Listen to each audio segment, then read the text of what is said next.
On today's episode of Homeworthy, step into the timeless allure of Victorian architecture as we explore 3 captivating homes.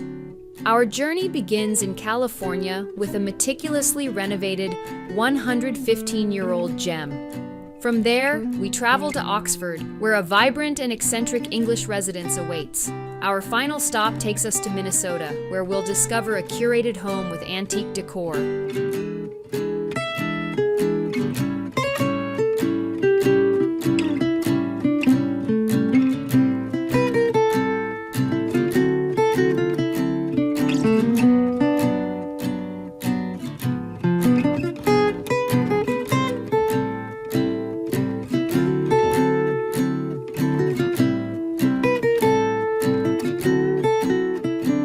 Watching Homeworthy, where we believe every home has a story. To shop items inspired by this and other Homeworthy episodes, be sure to check out the product links below for amazing furniture, accessories, and more. Hi Homeworthy! Welcome to my home in Pacific Grove. I'm Erin Conway. Let me show you around.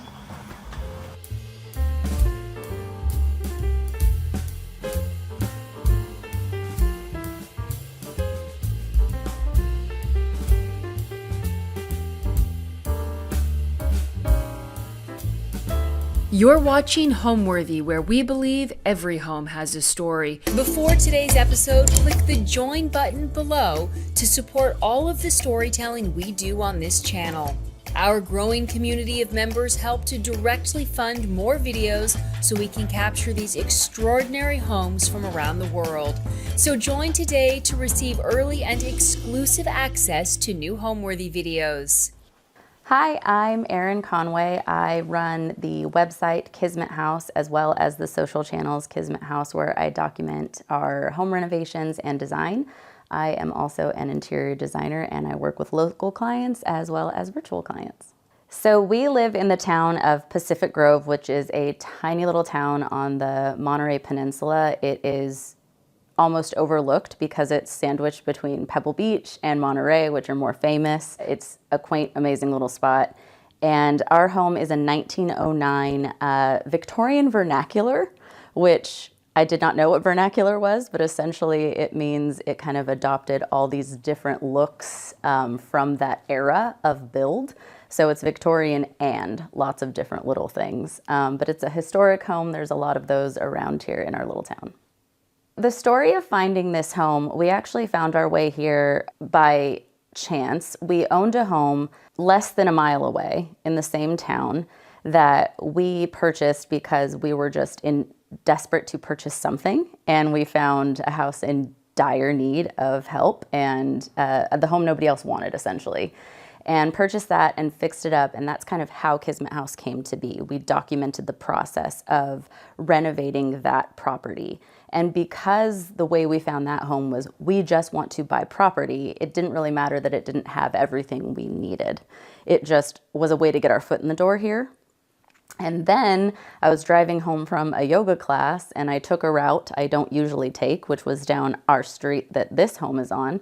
And I saw a for sale sign on this home, which was much more my style, historic, charming, and we were in a very like 70s modern. And so I was like, well, let's just see if it would be possible to afford this home if we sold our home for the right number. So we weren't even looking. It wasn't the intention, and it was because of the other home that we were able to make the jump here.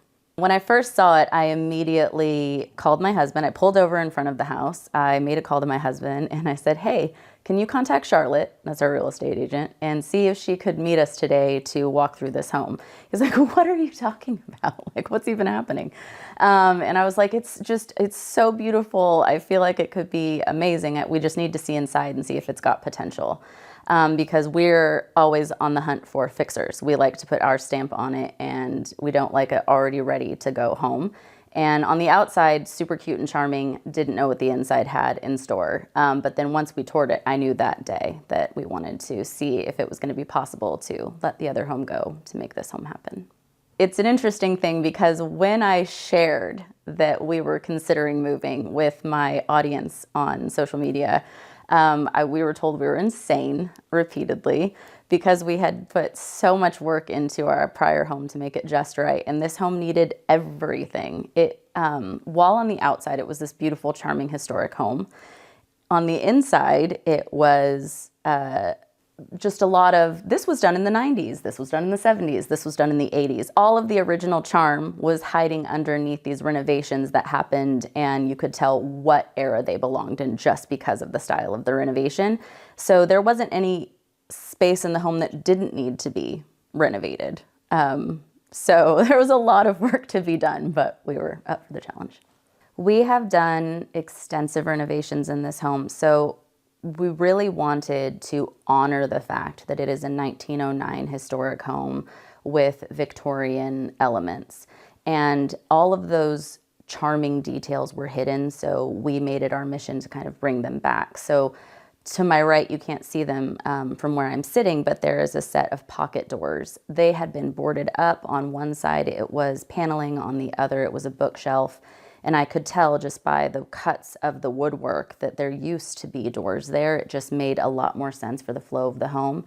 So opening those back up and restoring those, the floors had been covered in a laminate. So we removed the laminate and restored wood.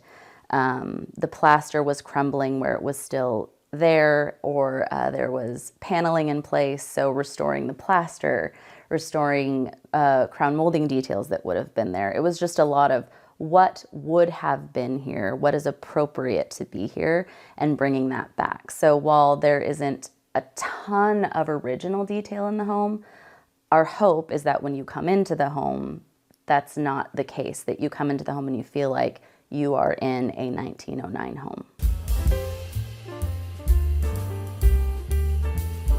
Welcome to our entryway. I love this little space because in our prior homes we never had a proper entryway, and we live somewhere coastal where it's a bit misty and can be very wet.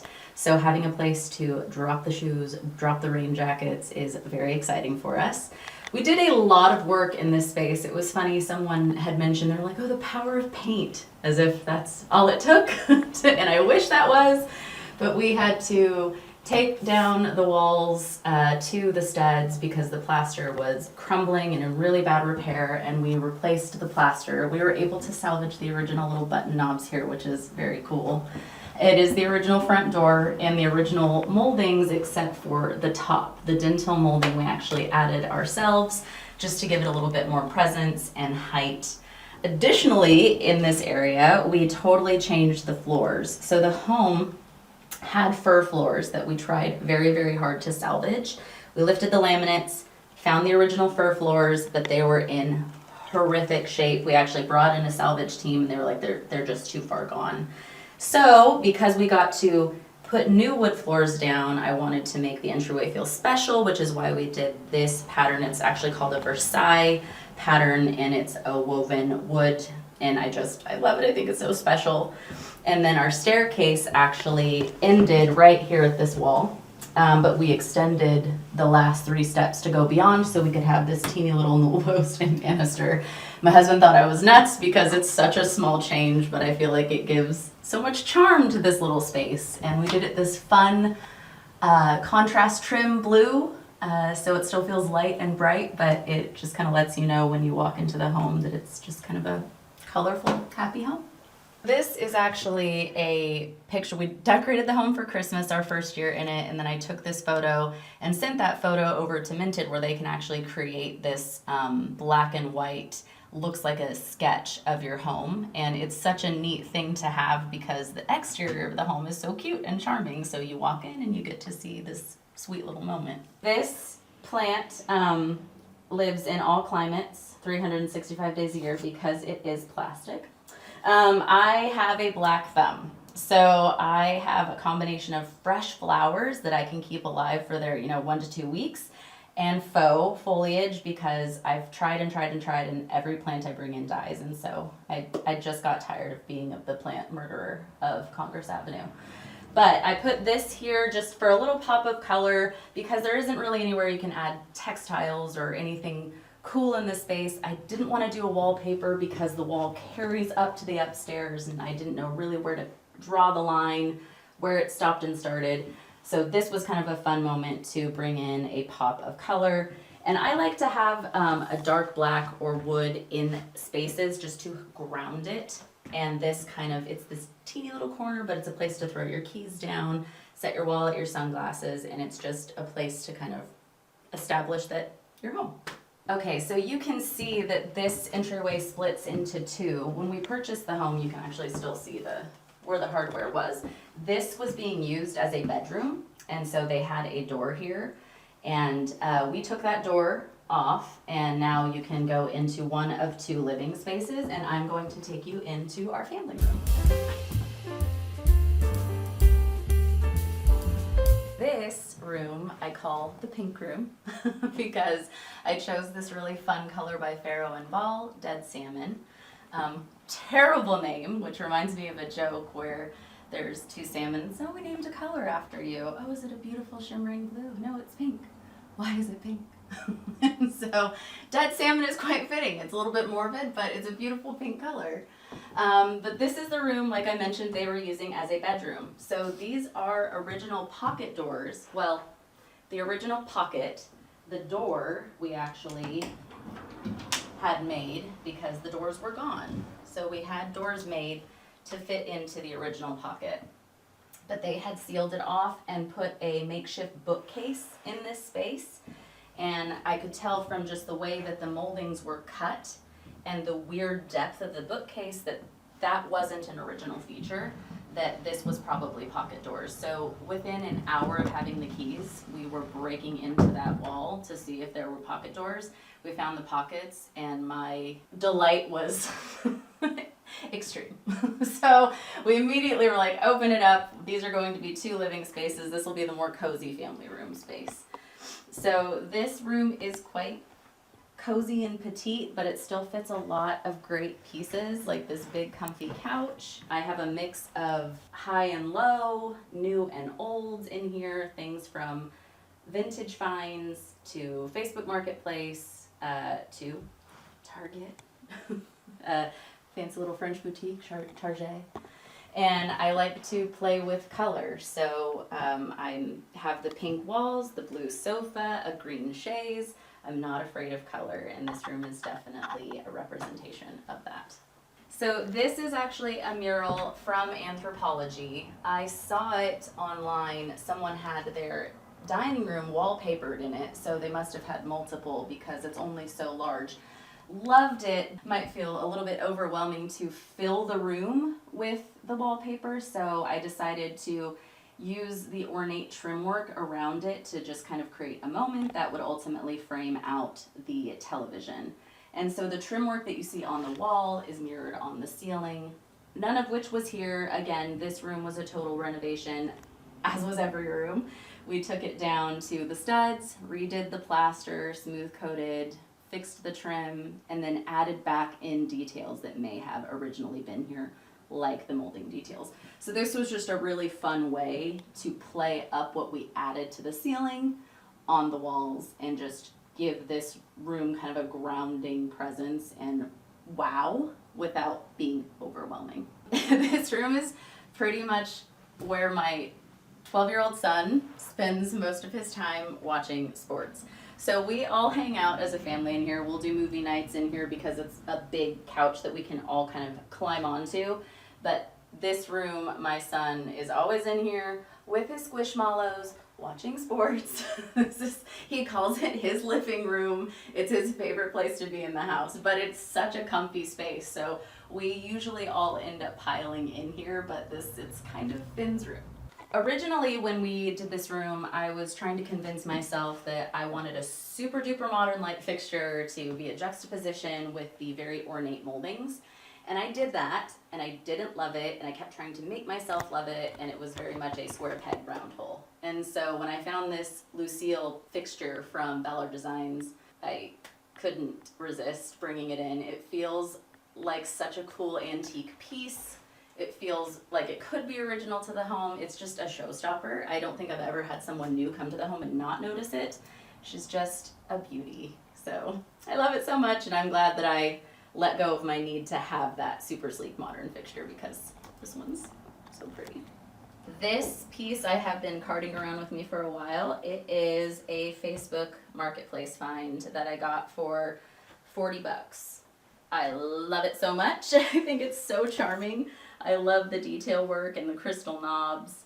It's just, it's been an entryway piece, it's been a TV console, it's been an actual dresser, but I just can't quit it. I just think it's so beautiful, and I can't get over the fact that I got it for $40. And I also tell everyone that. I'm like, isn't it beautiful? It was $40. It's just my pride and joy. And then beside it is this beautiful green chaise from River and Board in this beautiful thyme green with the fringe.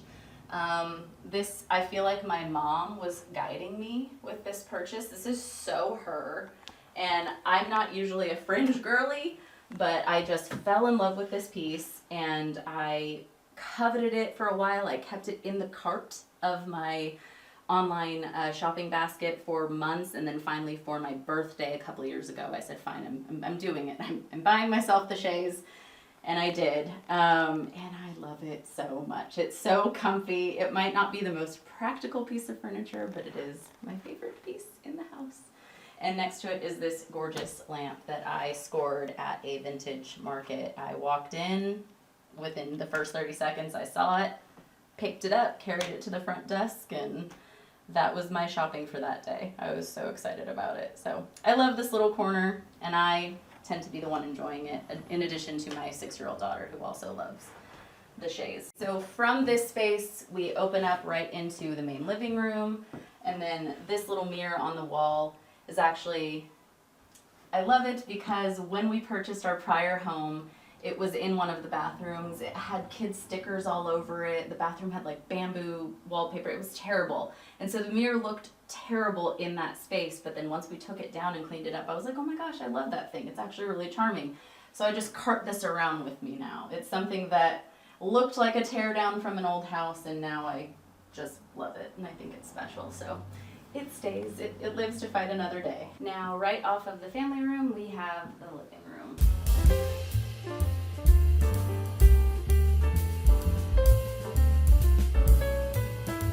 Realistically, these two rooms function very similarly. We have kids, so it's not like we use a space more formally and one more casually. Everything is used casually in this house. There's usually Legos on the coffee table. There's usually a dog draped across the sofa. So again, comfort was key, and playing with color was something I wanted to do, more so in the furnishings here, because we had green color wash in this room, but because it only has one set of bay windows that don't get morning light, it felt very cavernous. And so we went with this lighter toned stone hearth by Benjamin Moore, so we could still have some color and warmth and contrast, but it wouldn't feel so dark in here. My favorite piece, the piece de resistance in this room, is the fireplace. This was actually a 2-tiered wood Victorian mantle. It was very, very bulky, very awkward height, stopped about here, had columns, was really chunky, and I wanted to love it because it was original to the home. But after over a year of just trying different paint colors, different styling techniques, I couldn't love it. So we took it down very, very carefully. We sold it to someone who was putting it in a historic home, and they absolutely loved it. And then we found this particular mantle. It is a Victorian marble mantle from the late 1800s. It was in Smith College. It's named Otella because it's named after the first black student who went to Smith College. It's just a very cool piece with so much history. And if we were going to replace something historic that belonged in a historic home, we wanted to put something historic in its place and just honor the fact that we didn't want to just replace it with something new. So I love it. I think it's so beautiful. It's my favorite thing in the room. How would I describe my style when it comes to decor? I'm asked that a lot, and I tend to say collected, comfortable, cozy, traditional. So it changes. I think of interior design the way probably an artist would think of their painting, or a composer would think of their music, that it's always changing, you're always growing. It's not one consistent thing. You're learning and evolving. And so my home is that. It's always evolving. My style is always evolving. But I think the thing that always remains true is it feels layered and collected, like it has a story to tell. There are traditional elements and that warm and cozy. So I know that's not a design or decor name, but that's really the best way I can describe my style. So this is an original bookcase to the home. It's in pretty rough shape, but I like all of its wonky details. However, the back is new because this lower portion used to have an arch cut out in the back wall where you could reach into the dining room through that lower portion, which is cool in theory, but in practice it always just looked really messy. And when we renovated the dining room and the kitchen later, it made more sense to just close that up. So we did a tongue and groove detail with warm wood just to kind of create a backdrop for pretty things that this changes out depending on colors in the room, season, things like that. So, but yeah, this is a cool original feature. It has glass doors actually, but the glass is quite old. And it was, all you could see was your reflection. So we actually removed the doors so you could actually enjoy the pretty things inside, but it's a cool original feature to the home. So, and then these windows are original to the home as well. You can actually still see the sash. They're non-operable, so we will have to update them someday. That's on the to-do list, but I just love the thick, chunky molding that is original. The moldings in here on the floor are actually original to the home. We were able to salvage them. So anywhere we add in molding, we have to kind of recreate that look of that big, thick, chunky. Like these were added in, but we needed to mirror what was here. And these baseboards were added in, but we needed to mirror what was here. And so that's been an interesting challenge to this house, where we have been able to salvage. It's only been in part, not in whole. And so when we do add in, we need to make it look like it was all salvaged and not piecemealed together. So that's been an interesting challenge, but a fun one. And then back here, it's just a little sofa console, picture of my mom when she was a little girl. Just because I love all the women in that picture, they all look very, very tough. And I just love that. And then picture of my kids with it. And our comfy sofa. We use this room kind of the same way we use the other room, to watch family movies, to spend time together, play board games. It's just, we just do all of our living between these two spaces, the family room and the living room, and I love them. This coffee table is actually Amber Lewis for Anthropology. It's a beautiful, it looks almost like it could have been a salvaged piece, the way that they made it, the way that it's kind of put together. It's so heavy and substantial. I went back and forth with different coffee tables, and I finally just, because it's a little bit pricier, but I finally decided to splurge on it, and we've had it for years, and it's a beauty. And often the stage for my 6-year-old daughter doing ballet. So multifunctional. And then over here is this, I love this old cabinet. Again, in this house, it's high-low, old-new. This was a cabinet I found at a vintage store. I actually found it, fell in love with it, but did not have tape measure, didn't know if it would fit, resisted the urge to impulse buy it anyway, and then could not stop thinking about it. So a month later, I was able to get back, and it was still there. And I took that as a sign, and I took it home, regardless of the dimensions, and just crossed my fingers that it would work. I did one of these, like, things, and it works. It's perfect. It's a perfect size, and now it's just another place to store toys, but looks really cute doing so, and has so much charm, and it's so beat up, and I just love that. This is not actually a original Monet painting. It is the frame television. My husband made this wood frame for us to help with the illusion that it is artwork. It fools people all the time, which is very, very cool, but more importantly, it's a great TV. Not sponsored by the frame, by the way. It's just a very solid television, great sound, great picture, love it. And when it's off, which is often, it gets to look like something pretty on the wall. I topped it to make it kind of, again, that illusion of it's artwork with another piece of art. This was from my mom's collection. I actually got it after she passed, and it makes me smile when I see it, because I remember this time I was giving my mom a hard time because she always had botanicals all over the house. And she was like, look, Erin, botanicals are always in. And so when I see it, I hear her, and it makes me happy. This is actually another piece of hers. She got that when she was traveling in Europe. So my mom's kind of sprinkled all over this room. On the mantle, that's another one of her old botanicals. So she's here with me with her style. And then we have these two comfy velvet chairs from our house. They're the Abbott chair, and they're this delicious chocolate brown. I love them. They're so cozy and cool. I love the shape. I feel like they have this, there's such a statement without being like in your face. I love the rounded back, the rounded arms. They're petite, but they're still deep and comfortable. They're a great piece, and I love the deep chocolate brown color. So I think they have a lot of presence. So I think they're a very cool chair. I'm very big into lighting. I love lighting, love lamps, love multiple ways to light a space, from task to ambient. It's just, I think lighting is so important.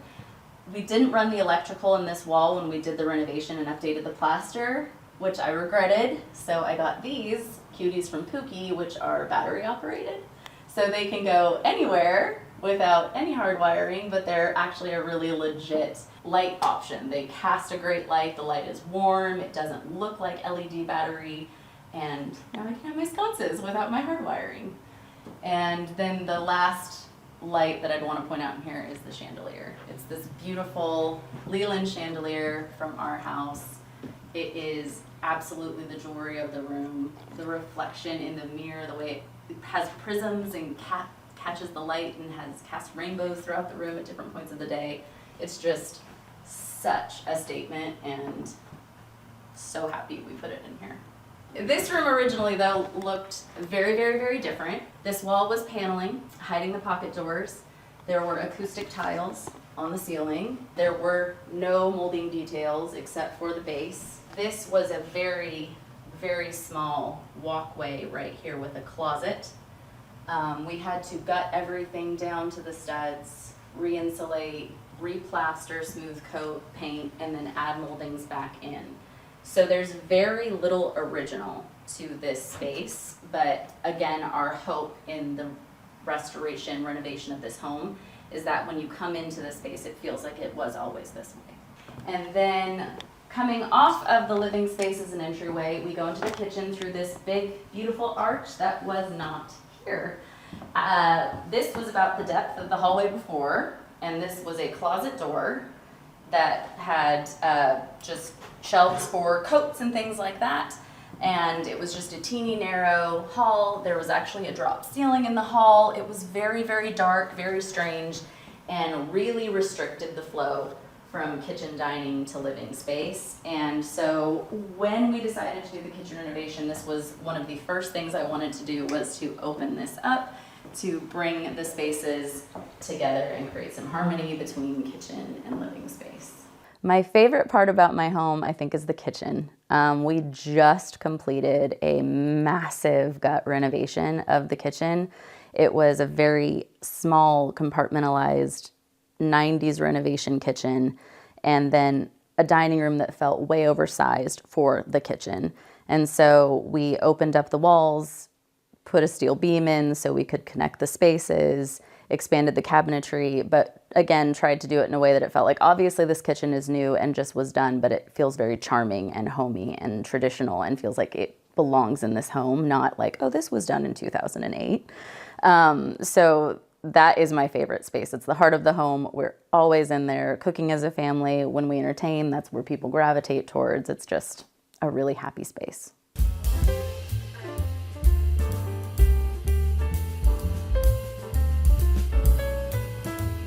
I love this tall tower, is what they refer to it in the design world, this countertop cabinet. I feel like it feels like a piece of furniture. Again, this is a 1909 home and we're putting a brand new kitchen in it, so we wanted to bring in elements that made it feel a little bit more cozy and charming, things that maybe could have been here, or at least feel appropriate for the era of the home. And we felt like adding beautiful wood cabinetry, countertop cabinets would be a fun way to do that. And then we did an unlacquered hardware, so it would tarnish over time just to give that element of age and hominess. These cabinets, I love them so much because I feel like they look very high-end, they're really beautiful, they function beautifully, but they are RTA cabinets, which means ready to assemble. You can only customize them to a point, and they come to you in parts and pieces and you build them yourself. However, they are solid wood. They are dovetailed solid wood. They're really, really, really high quality, but you can save dramatically on cost. And when you're doing a massive scale renovation, finding ways to save on cost is very important. So I love these for the fact that they look very high end, but are budget friendly.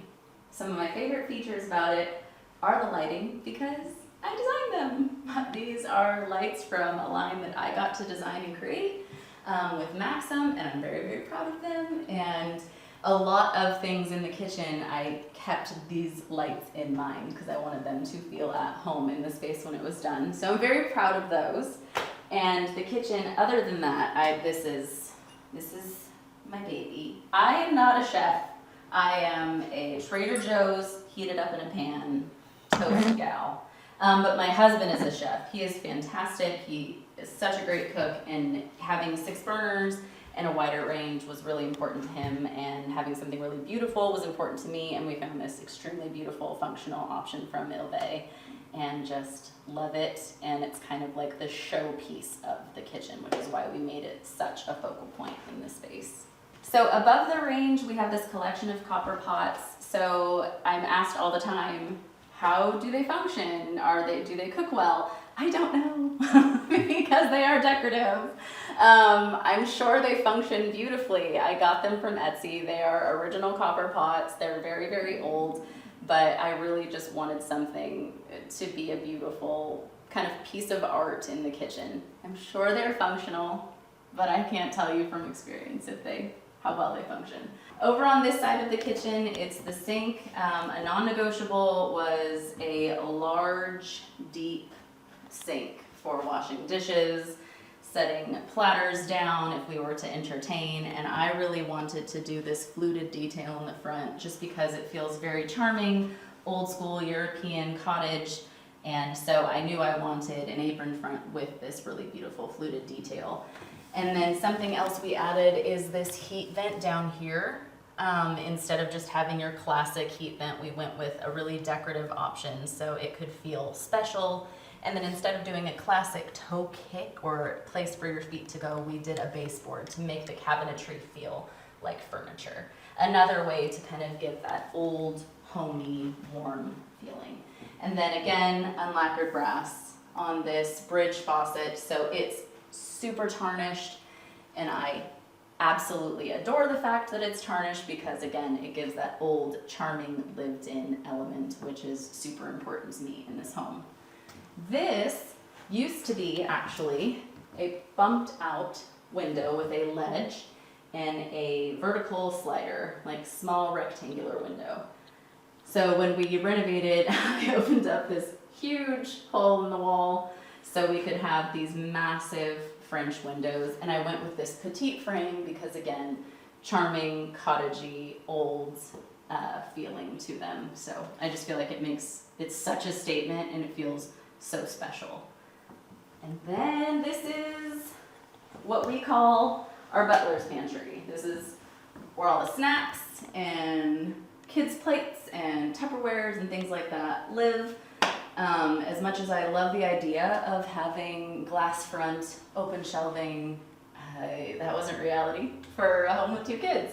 But this actually used to act like a hallway that went into the guest room at the front of the house. And on this wall was hooks for pots and things like that. On this wall was just a kind of desktop with nothing underneath, and then some open shelves here, and then a tall narrow cabinet here. It was very, very non-practical, not functional, and getting in and out of the guest room through this way was not a necessity at all. It's not something that really elevated the function of our home. So when we renovated, we walled that off so we could create this wall of cabinetry and this really functional butler's pantry, which I love. It's our little coffee bar area. One of the lights from my line is in here. Did a fun wallpaper, or sweet wallpaper. And then I actually use these cutting boards for serving, prepping, hosting, but they function like art in the meantime. And then it gave us a place to kind of hide our microwave, because it kind of hides in the darker lowers. But this pantry, I'll come out of here, this is the second iteration of it. Originally, I went with blue cabinetry and wood planks on the ceiling because I was trying to play off the range, and it gave me what I refer to as 90s goose kitchen vibes and felt very out of place. And so, much to my husband's dismay, because we did have to paint these cabinets ourselves, we had to paint them a second time. But when you know that it's not right, you fix it. So I'm very happy we did this second attempt, because the blue wasn't doing it for us. So this is our refrigerator wall. The refrigerator used to sit here in the space, and it did come out, as far as a refrigerator would. And this is a standard depth refrigerator, but the reason it can sit so shallow on this wall is because when this room was the prior space, there was a spice cabinet here in this wall, just a little door that you could open for spices, but it was very deep. So we gutted that cabinet out and we slid the refrigerator in. So the back half of the refrigerator is tucked inside this wall. So we only have to have this little front part of the refrigerator exposed, which allows us to have a much more functional flow and walk space for it. And then we did the unlacquered here again, cute little latch up there, and just a little toaster area. And this is our charging drawer. We have all of our electronics that can charge in here to keep them off of the counter. Greatest thing ever. I highly recommend doing that in your homes. It's just a cute little moment that used to be a big refrigerator kind of jetting out. So, like that change. This island, I feel like, is a showstopper. I was inspired by Duval Kitchens. They make a dairy table that's very similar to this, and I love it, but it was out of reach financially. It was a pretty penny. Not that it's not worth it, it was just not in our budget. And so we reached out to a local friend, Nate, who is a woodworker, and he created this version for us that we kind of co-worked on together to make it unique enough to where it wasn't a copy, but similar enough in our very specific dimensions, so we would still have ample walkway on either side, and it's a workhorse. Always prepping on it. There's arts and crafts on it, food out for parties, there's storage for cutting boards and dish towels. It's not only beautiful, it is incredibly functional, and I'm so thankful that we incorporated this piece into the kitchen because of that. So the stone on here is different than the stone on the counters because we knew we would be doing a lot of prep here and we wanted something a little more durable. So this is actually a granite that kind of looks like a soapstone. And these are marble because I just really, really wanted marble, even though they're high maintenance. And I gotta say, no regrets. I mean, even though there does get little dings or little stains, it just really adds to the charm of the natural stone, and it doesn't make it less beautiful. It's just unique and special, and I have absolutely zero regrets about going with the natural stone on the counters. But it's probably easy to say because I have a space that I can spill lime juice and red wine, and it's not a problem. But still, no regrets.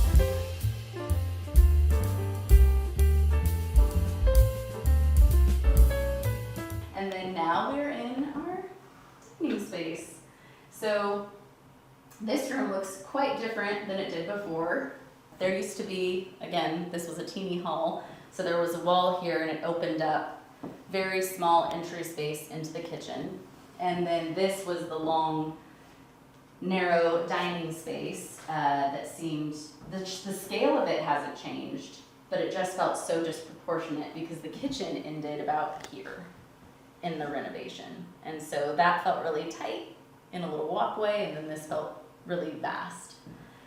During the renovations, we gutted everything to the studs again, and in doing so, we found that the prior owner at some point built a wall on top of a wall. So instead of dealing with the crumbling plaster, they just built another wall on top of that wall, so they didn't have to deal with the crumbling plaster, and it was taking about 6 to 8 inches of room away because of the framework. And so we took that down, took the crumbling plaster down, and found the backside of the other fireplace, which is what this brick is.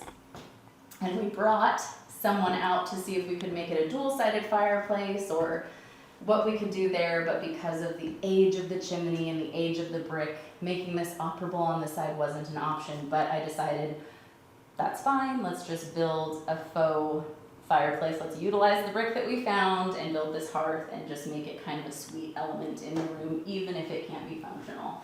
So this was just solid wall, and then over here, it was a built-in cabinet that was added in probably the 50s, just based on the style of the wood, the cabinetry, the handles, and all of that. We decided, because we were putting this large hutch in the space, to utilize it a different way, which is why we did this, had this fun wallpaper added for some color and interest, and then just created this cute little desk area. Again, I love color and pattern, so I liked to play with that here since this space is more neutral. Then these were, goes out into our backyard. These were vinyl sliders. They were very, very wide. They were about 10 feet wide, but very short. And so we made them more narrow and took height up and added these oak French doors to mirror the look of the windows in the kitchen, to mirror the wood tones that we've used on the kitchen, towers and island, and just to give this area a lot more character than just a vinyl sliding door. So I love these. I think they're such a statement, and cannot wait until we can get our hands on the backyard and have these open all the time. Over here is a hutch that we added. There was nothing on this wall. It was just a blank wall, so we decided to utilize it for extra spillover kitchen storage. That was the plan, but what has happened is all of these drawers are filled with craft supplies for my children, which is fantastic because those needed storage too. So this has ultimately become a place where we can set out food and drinks and things like that when we're entertaining, but it is toy and craft storage for our kids the rest of the time. And then we added these shelves in here with these corbels just to give it a little bit of charm, along with the beadboard, because again, the goal is to make it feel like it could have been here, or at least is meant to be in a home of this age. So again, mixing old and new is the theme, and this is over 100 years old, this table. I actually saw it on Craigslist, and it was listed for much more than I could afford to spend. We've had this for years. And I wrote a message to the lady and was like, I want to make you this offer. I don't want to insult you, but this is all I can afford. And she actually called and said, I would be happy to sell it to you and your family, but a consignment shop actually just picked it up this morning. You'll have to get there.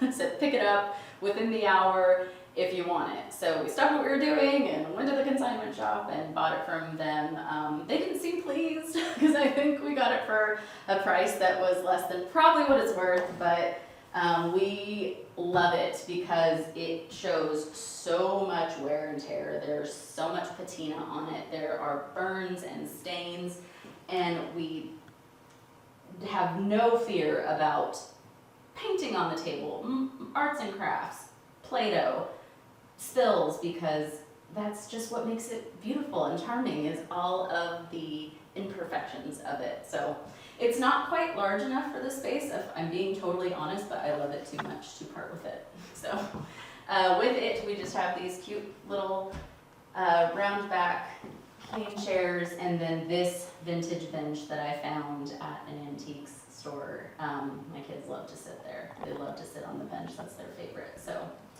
I love it. It's just a collection of pieces that may or may not work perfectly together, but kind of tell a story. The light fixture over the table is actually also part of the collection that I launched.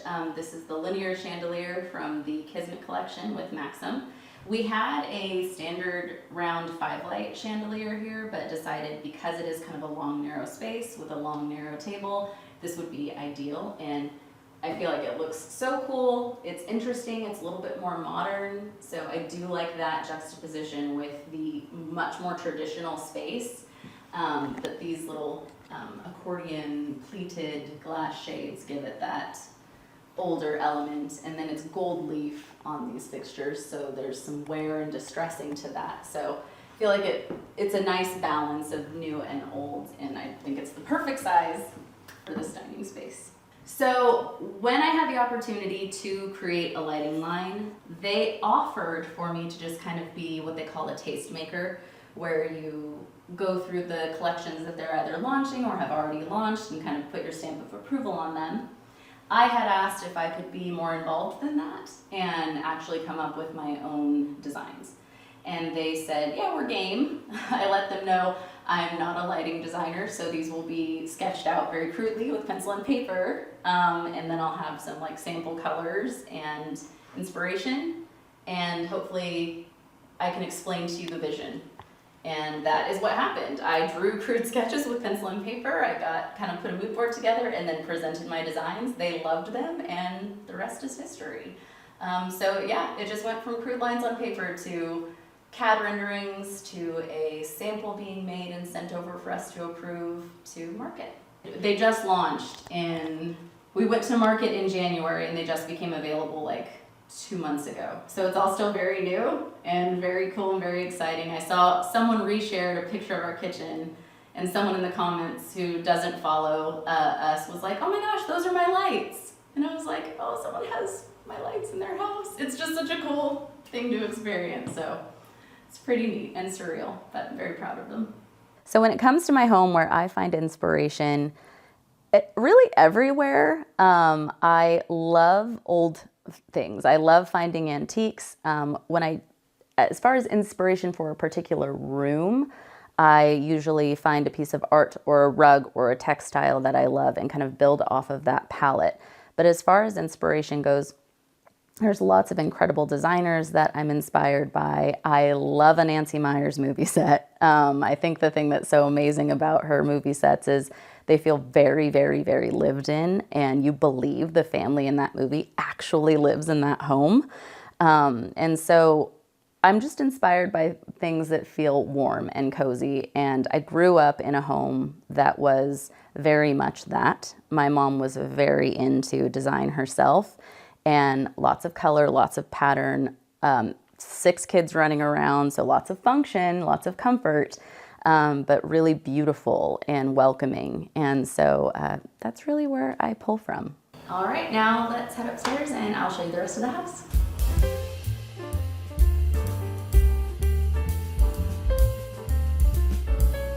Where I'm standing now, I used to be able to touch the ceiling. This was a very, very dark, completely closed-in stairwell.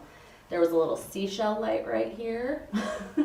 And then when we got to here, there was this teeny narrow doorway that if I was standing on the landing right now, I'd be touching the top of it. Just really dark and congested. So what we did was we knocked that all down and put this banister here and opened up the space. It is a quirky hall, very low ceilings, no windows because of the construction of the home. It's like a hipped roof. There's beams running across, so the ceiling can't go up here. But having that closed off like it was just made it feel so dark and tiny. It felt like a dollhouse almost. It felt very disproportionate. So opening that up was a game changer. And then these are the original doors that were covered in layers and layers and layers of paint that we recently stripped and stained this beautiful wood tone and added this hardware that looks vintage, but the original hardware unfortunately was lost at some point, and there was very 90s hardware on it, so we found these pieces online and added those to the doors. But I just think they're so sweet and charming, and really love this hallway now. And it was something that deterred buyers from the home because it felt so dark and congested. We were told that other people commented on it and definitely felt like it was too much of a thing to take on. So we're grateful for that weird little hallway that got us this house. And then the last space I'll show you up here is our primary bedroom. On Cribs that they say it's where the magic happens, right? We'll go here.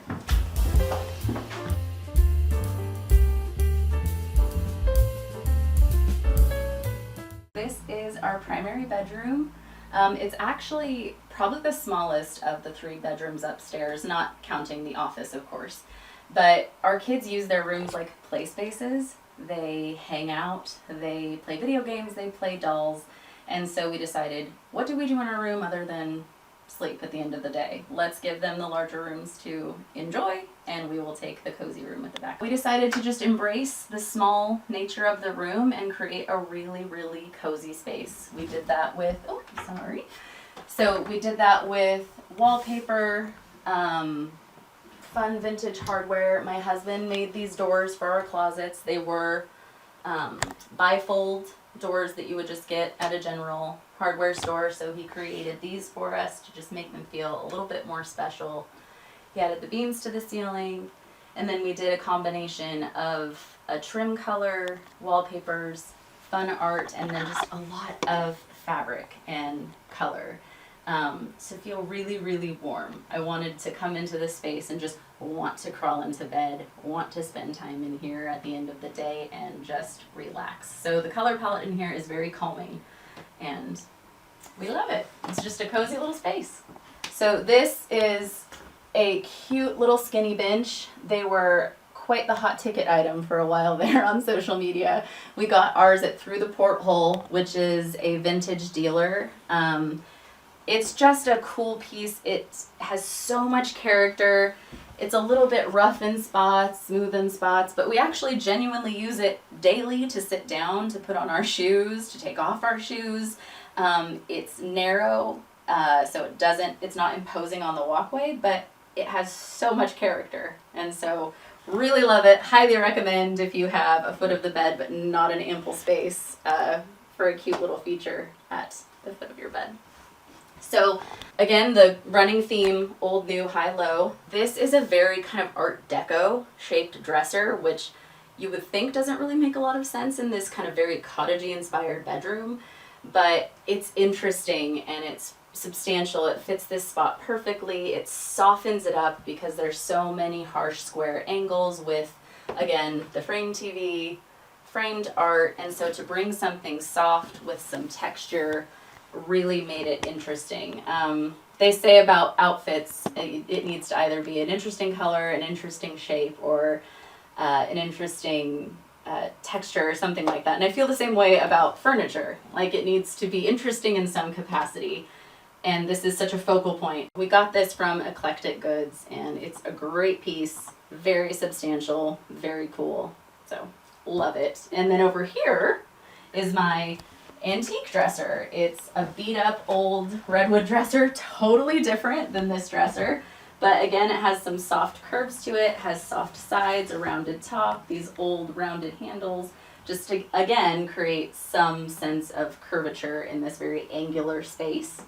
And haven't done any treatment to it. This is just the rustic beat up shape we found it in at an antique store. And then over here, our nightstands are these very sleek, very structural piece that really complement the dresser, but in a funky way. Like, I feel like they complement because they're both black, and they also complement because they feel a bit more modern. But these, there's almost like what did I tell my husband? They reminded me of like Beauty and the Beast when the furniture comes to life and it grows legs. And I thought it was so funky and fun, and I really liked that about it. And so I like pieces, especially in a space where you don't have room for a lot, to be really interesting, to either be really great in function or really great in shape or just be an interesting thing to look at, not boring, since you don't have a lot of room to play. So did that with our dressers and tables. Because of the scale, it's this was kind of cut in prior by the other owner, and there was already electrical here, and so we knew we were going to make this little TV nook because we have a king size bed. A queen would fit in here, but a king would not. And so we knew this is where the TV nook dresser thing was going to be. So I went on a hunt for a dresser that would be like the perfect scale for this spot. I think what gives a home soul, the reason I think we're drawn towards older homes is because the wear and tear, the fact that you can tell that there was a story, life has been lived in this house. I love older homes. There's nothing wrong with a new build. There's something about an old home. You walk in and you can tell life has happened here. Love has happened here. And I think the way that you like genuinely live in your home and invite people into your spaces and make them comfortable and colorful and cozy is what gives a home soul, just the life that's lived in them. What does home mean to me? It really is not about the four walls and the roof. It is essentially kind of mirroring what I had just said about what gives it soul. It's the people that you're living your life with in it. Home is my family. Home is a place where we can feel safe and comfortable, that no matter how amazing of a trip you were just on, it feels good to come back to your home. It feels like a hug. And investing in your home and the pieces that you bring into it to make sure it's kind of your favorite place to be is what makes home. I've always said we're not forever home people.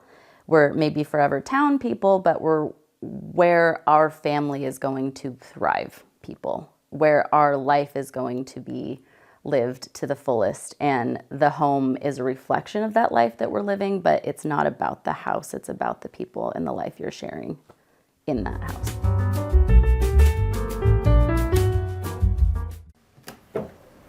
Hi Homeworthy, I'm Annie. Welcome to my home in Oxford. I can't wait to show you around.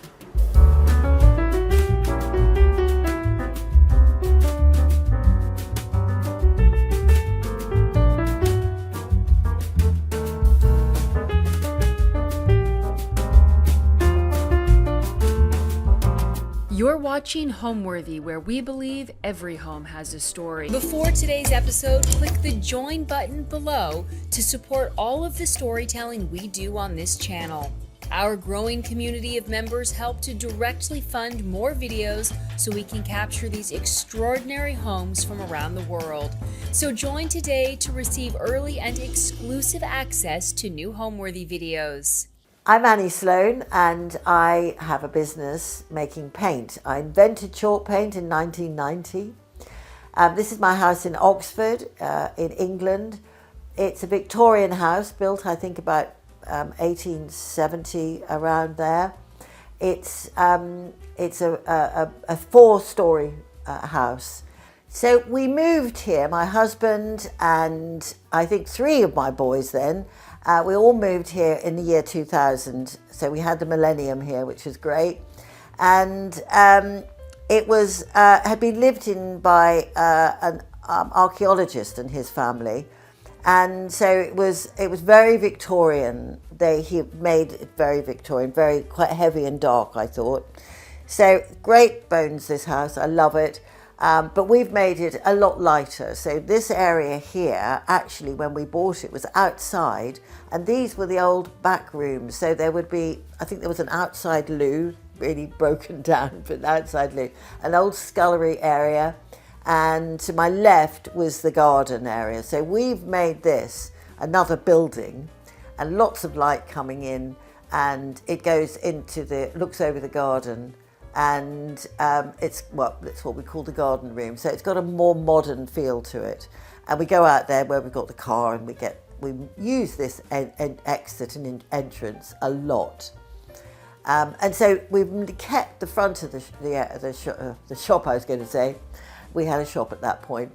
I kept the front of the house a little bit more Victorian, I'd say.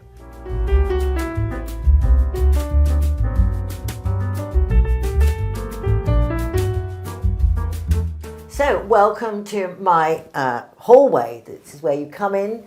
The walls are painted in this beautiful pink. It's called Piranesi, and it's a sort of earthy old pink, but very warm and very cozy. So you come in and you see the staircase right in front of you. And I love my yellow and black. I love it. I love the stripes. And I love yellow and pink, yellows and oranges, yellows and pinks. So I really think this is a good area. Lots of pictures on here, which I constantly change because I never quite get it right somehow. This is going to be changing. I don't like the pink and the green. I usually like pink and green, but not this pink and green. So that's going to be changing soon. My doors are a sort of deep blue, Aubusson blue, waxed. Really lovely, I think. So maybe more of that. So always changing. And so the stairs, but then down here into, and I love this, going into my my garden room. So it's very welcoming, I think. On the side of this wall here, I really love it. This is important, this little area here. So I've got some more work to do on it. But I particularly love this wall. The base of this wall is Antibes green with a line of the blue on it. And I want to work this a little bit more. And I've got a whole lot of pictures. They're all very, quite random actually. A very old drawing, oil painting from Holland. A drawing I did of my son many years ago. A Japanese thing. A lovely sketch I got in New York, down there. A lot of different things, and I really find this a very interesting area, particularly again when you go here and you see other things. So again, it's very different parts of the world. So this is a Japanese painting. I think this is a little, I don't know where it came from, could be Japanese or it could be Chinese. Chinese, actually, what am I saying? They're both Chinese. That came from Cuba when I went there. That is a Ghanaian barber's sign. I just adore that. And this is a drawing I did myself it came to me. It was an extraordinary drawing because there wasn't a man. He didn't look like that. But I could see him in my head and I just drew him. That often happens to me or has happened to me over the years. So there's that. And going up, and I've got lots of pictures along the stairs as well. That one needs to be put up, so I haven't quite worked out where it should be. I did have it there, I'm not certain if I like it there. It's a Graham Sullivan print, which I like him as a English 1950s, 60s painter, very well known at one point. I think he's great. So up here are these two gorgeous cornices. They're Victorian and not uncommon, especially along here. I think this row of houses has them, and some others, you see them in some houses. And I picked them out in the white because I think they look so gorgeous. So the Piranesi, old white, and again, the ceiling has got I think it's lovely. It's original, and I've done that white with country grey, a good neutral. And it's a neutral with pink in it, so that country grey's got red in it, pink in it, and I think it just works very, very nicely. So this guy here, he's actually, I think, from Indonesia. I bought him in a shop because I just thought he was lovely, and he's, I don't know much about him. I normally do. This guy I really love. My parents lived in Zimbabwe at one point, and I have lots of pieces from Zimbabwe. And I particularly like this one. Unfortunately, her head fell off one time, but I just glued her back on. But I do love the fact it's all one piece of wood and carved. And this was a tiger. It's not very good quality, but my mother gave it to my son, and I keep meaning to give back to him, but I haven't. And I've got these two 1930s Art Deco clocks here, which I'm not sure, I can't decide if I like them or not. So they're sitting here while I work out if they're good or not, if I like them, do I want them? So I might sell them. I don't know, we'll see. Lots of paintings that around here. Some paintings from my parents' house that I love, little golden, little frames, framed oil paintings. They're ubiquitous. They're not special, but they're nice. One of my favourite artists is Revilius, and he's from the south of England, and I love his work. Just a painting, Victorian painting.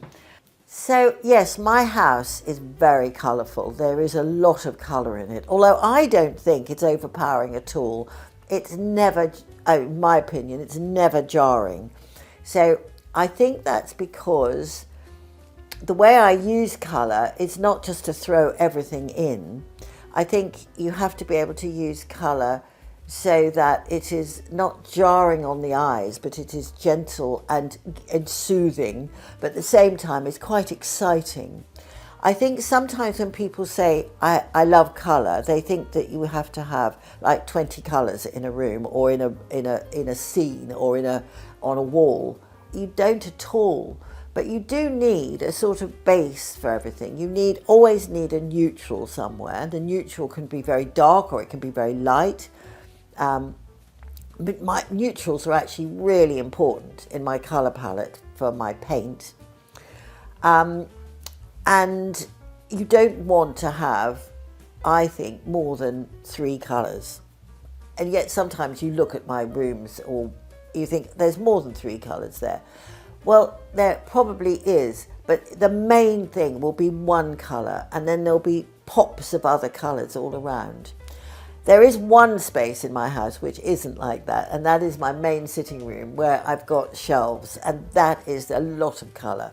But that means that that is a bit more like a sweetie pack, candies. There's lots of colour and it all seems to work. I think you need to have a good balance. I think if you've got everything the same size, so all small bits of blue, red, yellow, green, purple, blah, blah, blah, that is too much. But if you've got a lot of one colour and then little bits of others, it somehow gives it some sort of balance and weight to it. It's the same thing, not just for colour, but also for size. So if you have too many things which are all the same size in a room, lots of little trinkets, it's not going to work for you. You need big things, small things, wide things, everything. So that's, I think, if anything, that's my colour mantra. So you'll see in this entryway, there's an awful lot of colour, and it's a sort of introduction to the rest of the house, because actually it gets a bit brighter.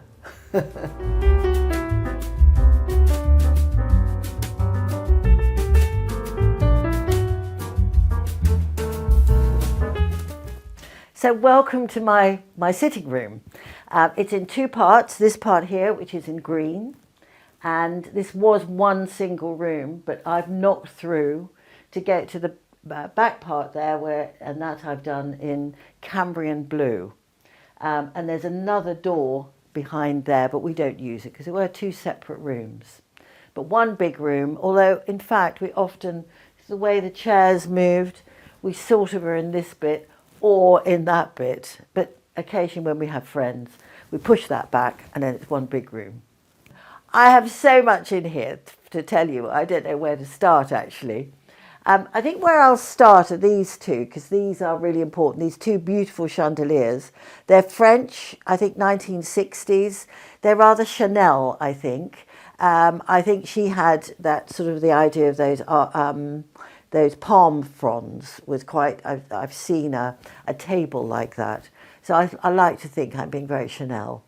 The rest of the room, I don't know, where do we start? And here, 3 of my prints that I love. They're arranged rather oddly, which I did deliberately. Now, I'm not sure whether I like that so much. But these are by a painter called Graham Sutherland.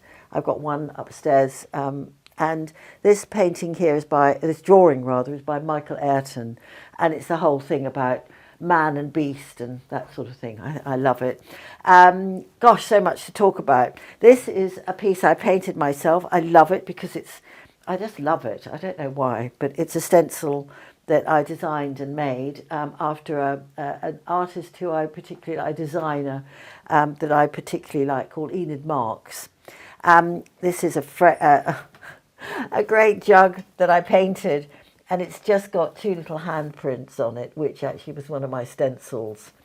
An old sofa, funny little thing, with all this gorgeous embroidery on it. I just love it. And lots of odd and quite clashing styles of cushion. And, you know, I said that this was supposed to be Victorian because actually I haven't shown you the ceiling, which I will in a minute. Before that, I'm just going to talk about what's on here. So they're all very different. So this is an American blanket company, quite famous. And this is a South African company, the one there with the big hands and the faces. This is an English designer. I can't remember her name. Terrible. But her work's terrific. And this actually is part of my new work that I've done, a cushion. I did a range of cushions based on some designs from the Bodleian Library, world-famous library, one of the oldest in the world. And it has a collection of bestiaries, and that's what that is part of. So that's that whole thing there, very random and quite odd. I don't quite know, well, I think it works, perhaps other people won't think it does. Before we go to other things in the room, we should see the ceiling and the very nice cornice. This is all original. It started with the house, so it'll be about 1870, and it's been beautifully cleaned. Actually, not by me, by previous owners, thank goodness. It's a huge job because years of paint, but it's all cleaned, and we've only painted it once, and with chalk paint, it's quite light.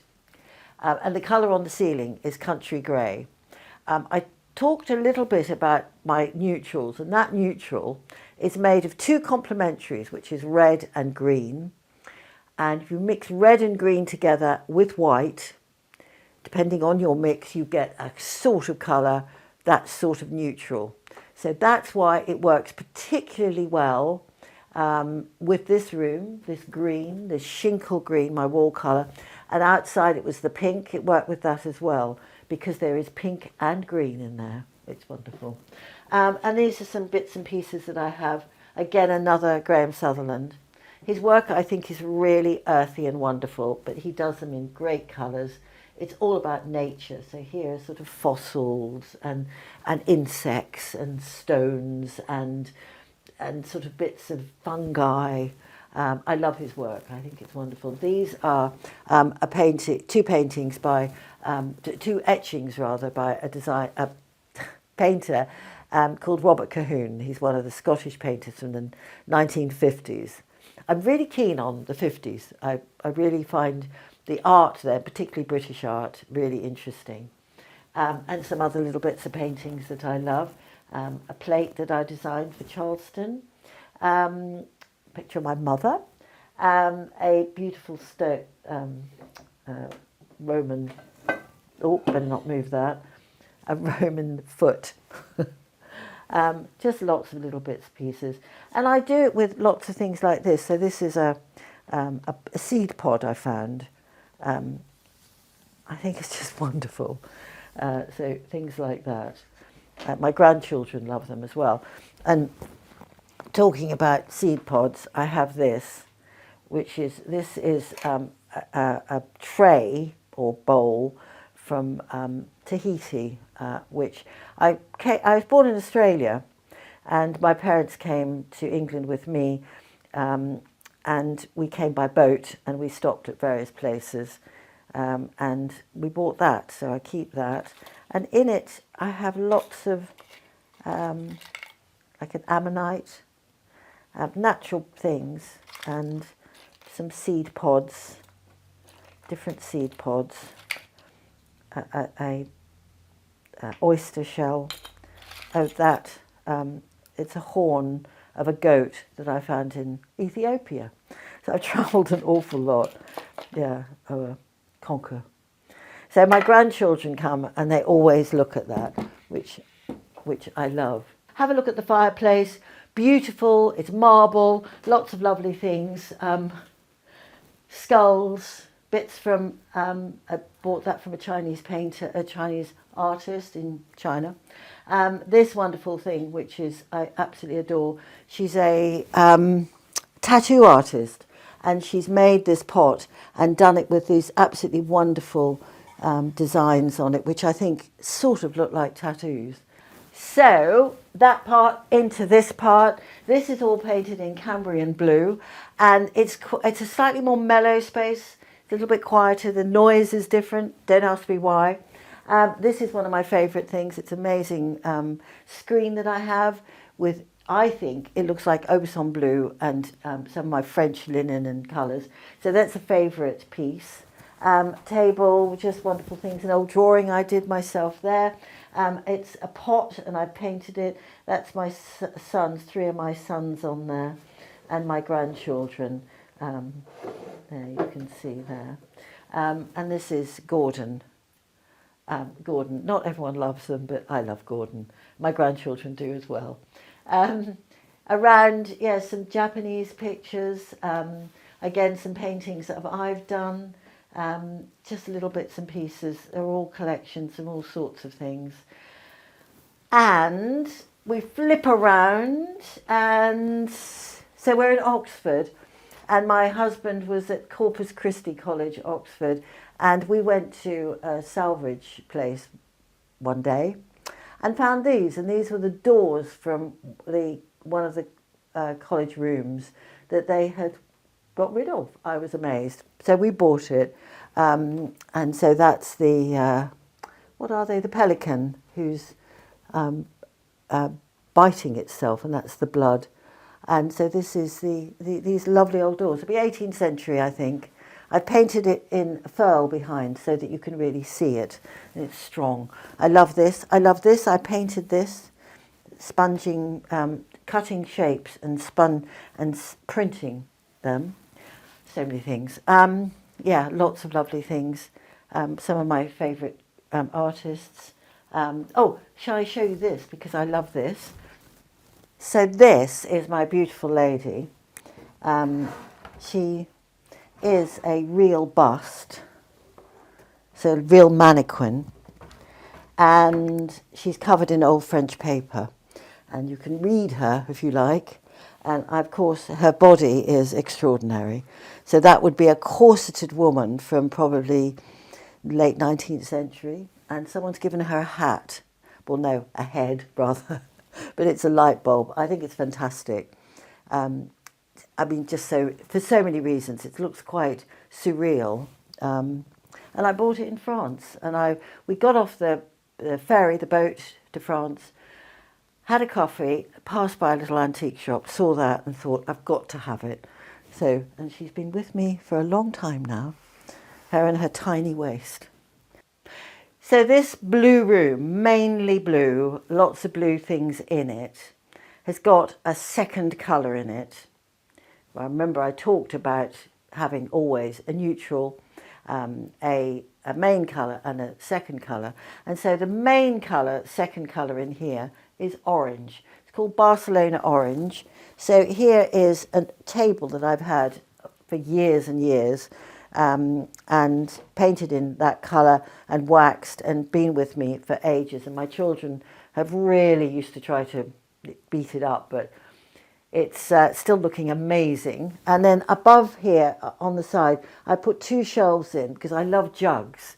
So these 2 great big jugs, all these jugs along here, are against this orange, which I think just gives it a little bit of, just a bit of life, I suppose, and picks up on all the other bits of orange, like on here. So this is this is Peruvian, and I love these with these lovely tassels.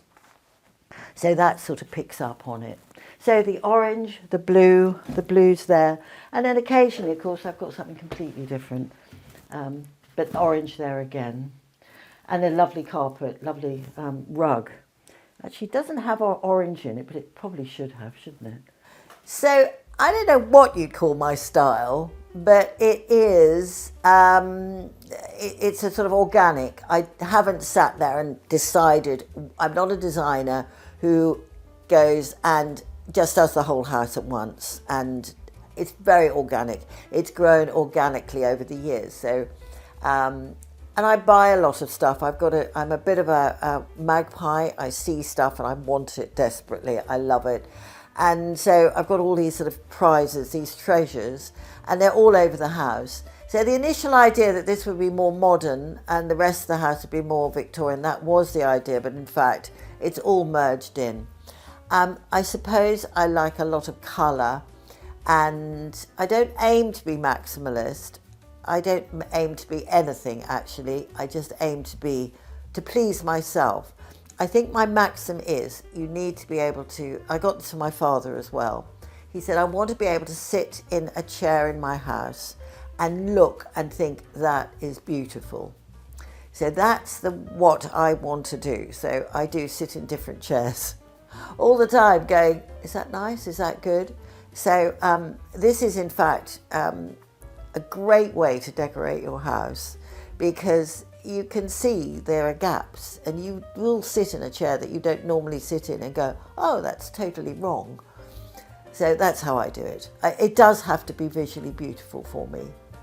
If I live somewhere or go somewhere that isn't beautiful, or what I find really lovely, so when we were first living here, and we didn't have the time because we were doing my shop. I had a shop at that point, like I said.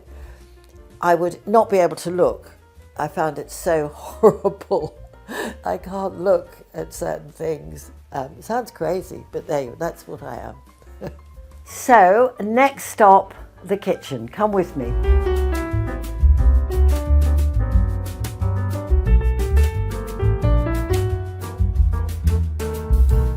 So this is the kitchen. Down my little spiral staircase into this little area here. This is where I have breakfast every morning, and it's under the sort of skylight, which is fabulous. This was originally where the house ended, and this part was the outside, and it was rather cold, and even on the sunniest days it would be rather damp. So we decided, instead of the house ending here, to bring it out, have a glass roof, so it's always light. Even on the dullest days, it feels really nice, and on a sunny day, it's gorgeous. So I painted it, and what I really love is I had a shelf here, and with the shelf, I've put in they're sort of troughs, and I've stuck onto them bits of old furniture, bits of carving, some moulding. I go to an architectural salvage place called Lasco's, and they have lots of little bits of stuff that nobody really wants. They're the backs of chairs. You might recognise that, some bit of moulding. And then I just painted all graphite. I've always thought I'm going to do something special with it, but it's just stayed. It's looking a little bit depleted at the moment. Often it's really full of lots of lovely stuff. But a couple of things died this year, and I haven't quite got round to making it as full as I should do. But it's somewhere that I really love, and you know, it's a great place to. I love watering the plants and all the rest of it. So it makes me feel sort of at one with everything. So this is this is where we have breakfast, and then around here is the Arga, Pride and Joy, my Arga. So it's always on, really lovely, and you can sit and warm yourself, really lovely. And I've painted around here. This is just chalk paint. I've never waxed it, I've never sealed it, and it is worn a little bit here, but it won't wear anymore. And it was just me, it was like playtime. There are people who are sort of doing acrobatics and just some joyousness there. And I think a lot of what I do is about joy. And it's about loveliness and playfulness and sort of, yeah, and that's what you do in the kitchen a bit. Sometimes I play and make recipes and make things up. I like to cook. it's still at the moment this colour called French linen, and I promised to paint it. I haven't done it yet. I want to do it either bright red. That would work with this piece up there. Well, that's a cupboard. Behind there is all my coats and what have you. So that's bright red, and I sort of think I might do this red as well, but that's a whole project. So I've got to get the sort of the right, well, I need time to do it, but also the sort of the complete vision of what it's going to be. So here is, these are all the cupboards here, and this is our sort of central island. It's not very big, it's not very wide, the ceiling's very low. This would have been where the coal would have been kept many years ago in Victorian times, so you didn't need to have deep, high ceilings. So it's not something, there's not a lot of room, so I can't have a proper island, but I can get to these by having to do that. It's always a bit awkward, but yeah. And having glass means you have to have beautiful things up there. But that's nice. I'm pleased with that. And then through to here, again, quite a low ceiling. Anybody that's very tall, no good. And in here is, and the light and the sound changes, so it's a little deeper. So this is where we have family lunches, dinners, and friends round. And this is, well, you know, I talked about, it's a sort of creative mess. It's not like a design space, but there's full of stuff going on. Lots of pictures that I love and lots of painted things. So my table is painted with flowers, and I mean, it's been so many things over the years. Now it's that. And this is a plate that I designed and painted. It's actually one of the ones that I did for the Bodleian library, but I'm not going to sell it because partly I don't think it's quite good enough. It's a bit weird, but anyway, I do like it. To my left is my piano that I painted. So I really love this painted thing. I don't know, this piano, and a little bit of red across there, which I like. I love the fact that it's all quite muted and greys, and but this bright red in it. You need some pop, you need some colour. And my grandchildren come and play, and my son comes and plays, two of my sons. All three of them are very musical, and some of them, two of my sons are, well, actually they all make a business out of, well, no, they don't.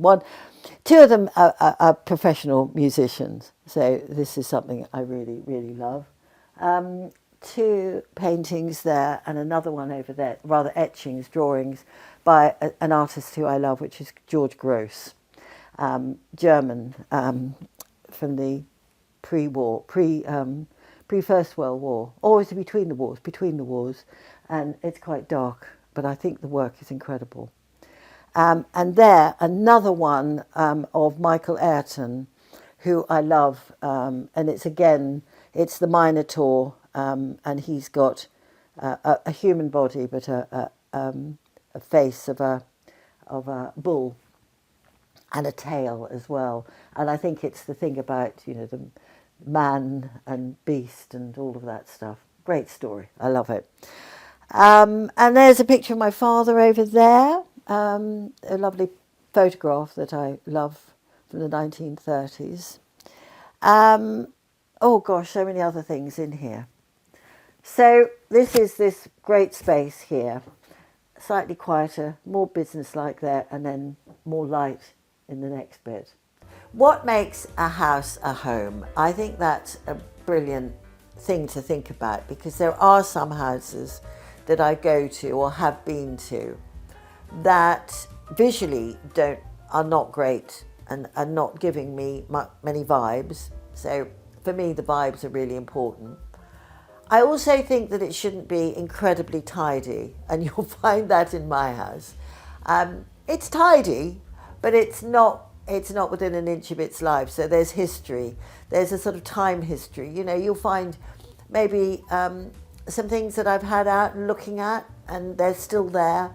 I'm not someone who likes to clear up my toys, as it were, too quickly. I like to leave them out while I'm thinking about things, and you know, if I like it.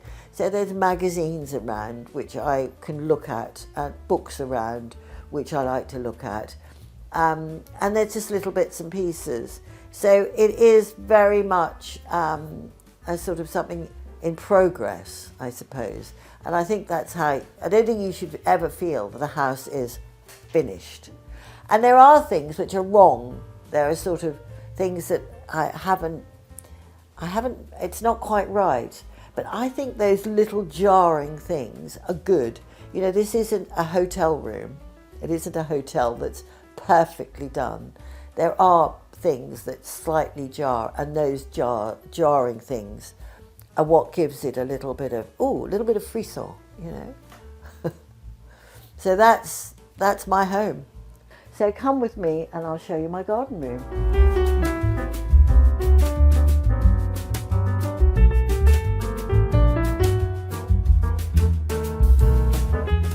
So this is my garden room, so called because it goes right out into the garden, and it's always got things going on. I have quite a lot of this big plant which makes it seem quite tropical, but in fact it's not at all tropical. My favourite wall is this, I think. It's painted in graphite and it's over duck egg blue.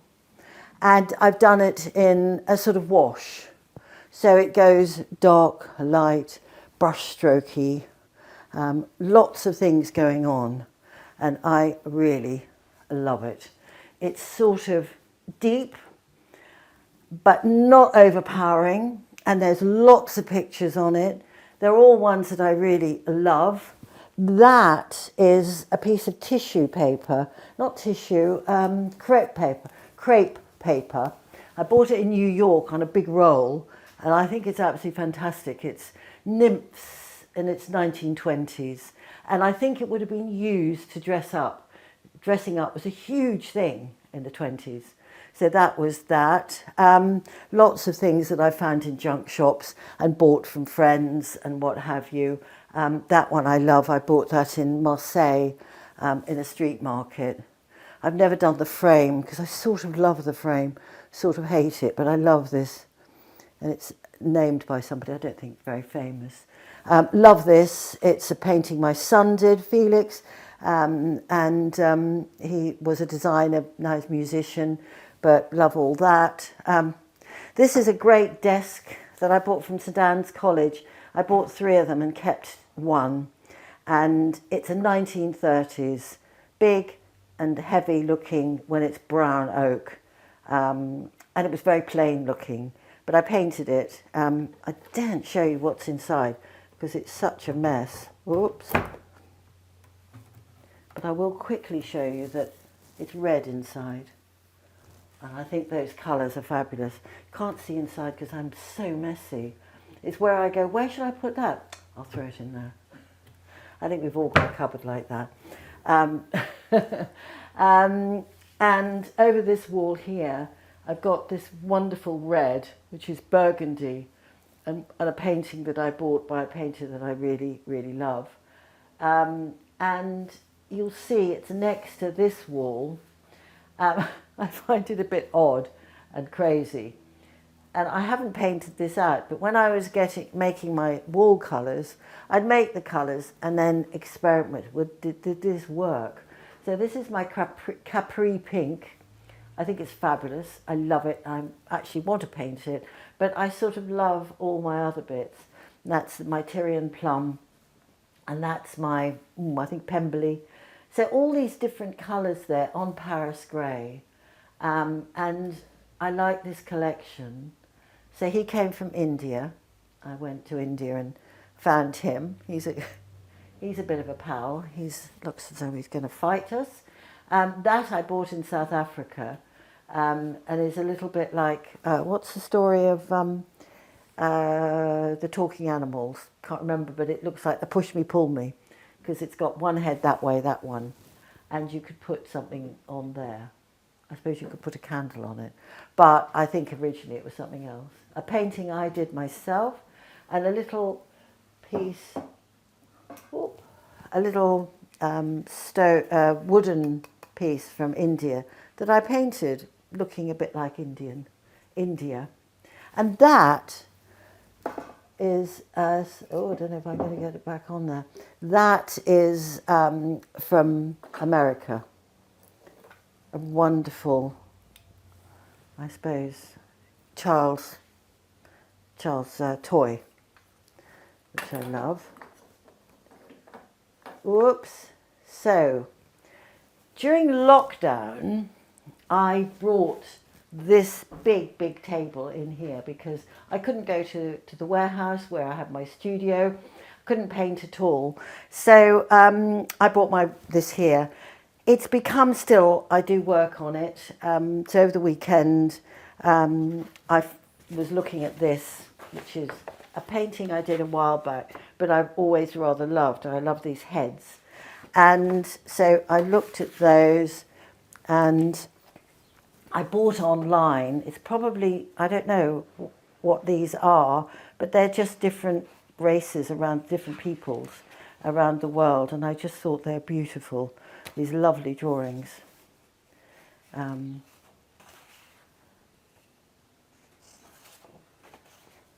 She's rather lovely.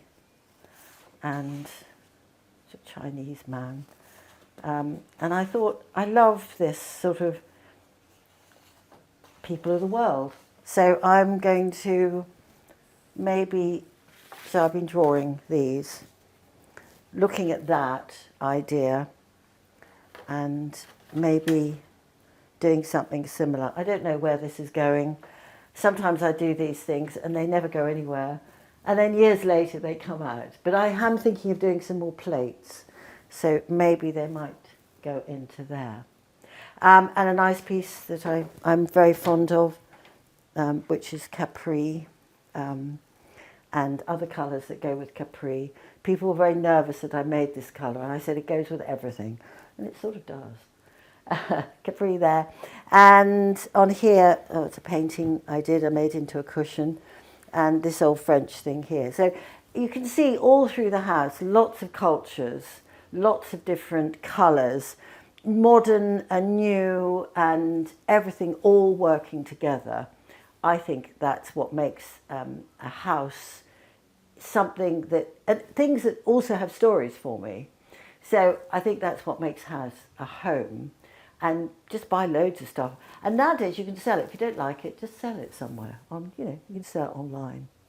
I keep glancing and going, oh, I haven't showed you about this. So I love this along here.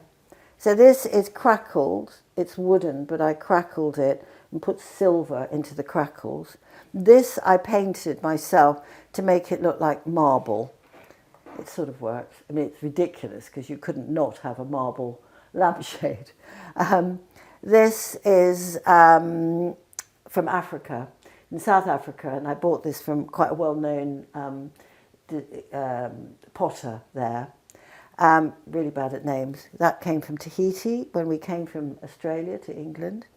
And that is by a wonderful woman who is a Swedish potter who makes lots of these beautiful things, and they're candlesticks, but they're angels. I think their faces are lovely. So I love to promote other people's work. I'm really bad at remembering their names, that's the only thing. So I'll have to try and look them up and find out if anybody's interested. If I was to say, what does home mean to me? It would be where I feel completely comfortable. It's where I can just throw my shoes off and feel really comfortable. It's where my family come, and my family are incredibly important. Two of my sons live very locally, and my grandchildren, my 3 grandchildren live locally, and I love them to come here. And I love them running up and down the stairs, and it's in the house, I didn't want to ever make it child-proof. So there is lots of things, and I don't worry if things get broken. Well, mostly I don't. But I think it's got to be feeling where everybody feels comfortable and there's a good place to sit and eat and just be, eating with friends, which is what I just did yesterday, is probably the best thing ever. So, garden room. Now, let me take you upstairs to my bathroom and bedroom. Come on.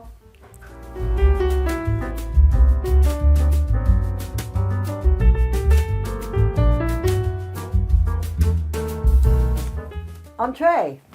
So this is my bathroom. It's about to change completely. I have had this for quite a while and just feel, oh, I've got to do something different. So I'm going to have a walk-in shower, a bit of a sort of wet room. But I will be sad to see this guy go because he's my beautiful painting that I did along the boards here. They're boards going horizontally, and I painted a sort of a French landscape. I don't know. It's something similar to where we live in France. We have a house in France. This I love. This is crewel work. It's really faded now. You can see, very faded. It was much stronger and deeper and richer before. But what it does is hides the plastic curtain because they're really ugly. This was a really nice, beautiful bathroom set, but it's looking very tired and old. And this here, the door fell off and that fell off. And although it's a beautiful bit of old Italian, I think it's seen better days. So all changing. Oh, it's blue on the walls. It's Aubusson blue, which I love. So it's all going to change. I'm going to try to keep the travertine on the floor or something similar. And I want to incorporate that because that's a piece that I found and I painted it with Versailles. The colours might change, but I will repaint it. But I think it's a rather beautiful piece. I think I might have another bit of that in France and I might incorporate it over here. But that's all to come. And similarly, this is my bedroom right next door. Come in. And again, this is all about to change. So at the moment, I'm not loving it at all. I did used to love it. It was a great haven. I just want something completely different now. What is lovely is this bed head, deliberately aged, and it was made by my husband. And it's very old pieces that we found in a reclamation yard. They're probably, this was a sort of a panel, 18th century panels. No one else knew what to do with it. And then he stuck bits there on, put a pelmet along it here from something else. And this is extra. And there's another little bit on top. And I've painted it and gilded it. Again, I want to change it. But at the moment, it's all blues and Versailles, that lovely sort of greeny colour. These little bits here. And my chaps, my pheasants, which is nice. And lots of little bits in here, but I feel it's just time to change. Nice chandelier, though. There's always bits I love in my bedroom. But it's all the bookcases going. And we're slowly getting rid of books. I did have a complete collection of World of Interiors. They're all going. I'm going to sell them. So I'm finding I'm not looking at them so much now. So yeah, that's it. I hope you've enjoyed everything. There's other parts, all the parts of the house that you've seen. Thank you for being with me.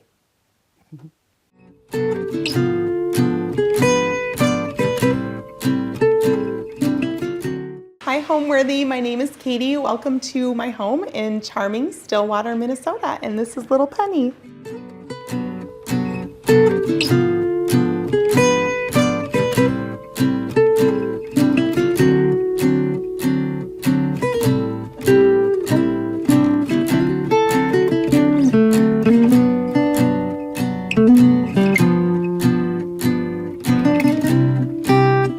Welcome to my entryway. It's a pretty narrow space, but it's really beautiful. There's a couple of historical pieces of charm that I really love in this space. It's just tall ceilings. And then we keep the majority of our coats and outdoor gear in this little spot under our stairs that I'll show you. I recently revamped this area. It wasn't really working for our large family, but I've added some lower hooks for my kids. And right now it's beautiful outside, so we've just got our sun hats and rain boots. But I really enjoyed making this space a little bit more me. I was super inspired by, as always, English country style really inspires me. So I was looking at all of those built-in beautiful mudrooms that they do over there, and I wanted to emulate something similar for our home here. So I'm very happy with the way this space turned out. My grandma actually, she gave that painting to my aunt, and then my aunt passed it down to me, and she had it hanging in a similar spot in her home, and I love having it in our house. I recently added a collage wall of family photos. I just converted them to black and white and wanted to just have lots of fun memories. My boys in the snow, and then some family photos we had taken this fall, and then my baby's newborn session. Just loving using some newer frames and also some antique frames as well. Okay, and you can see that we still have our original old doors. Our doorknob is actually broken right now, but we'll get that fixed at some point. I really love all the light that comes in here, and I think our dog might be running downstairs, so he might come say hi. This is our dog, Astro. He is 100% German Shepherd. And one thing I always tell people is that Victorians used to call the German Shepherds nanny dogs, and I think it's funny that we have these 4 kids and we have this big German Shepherd. So come with me into the living room.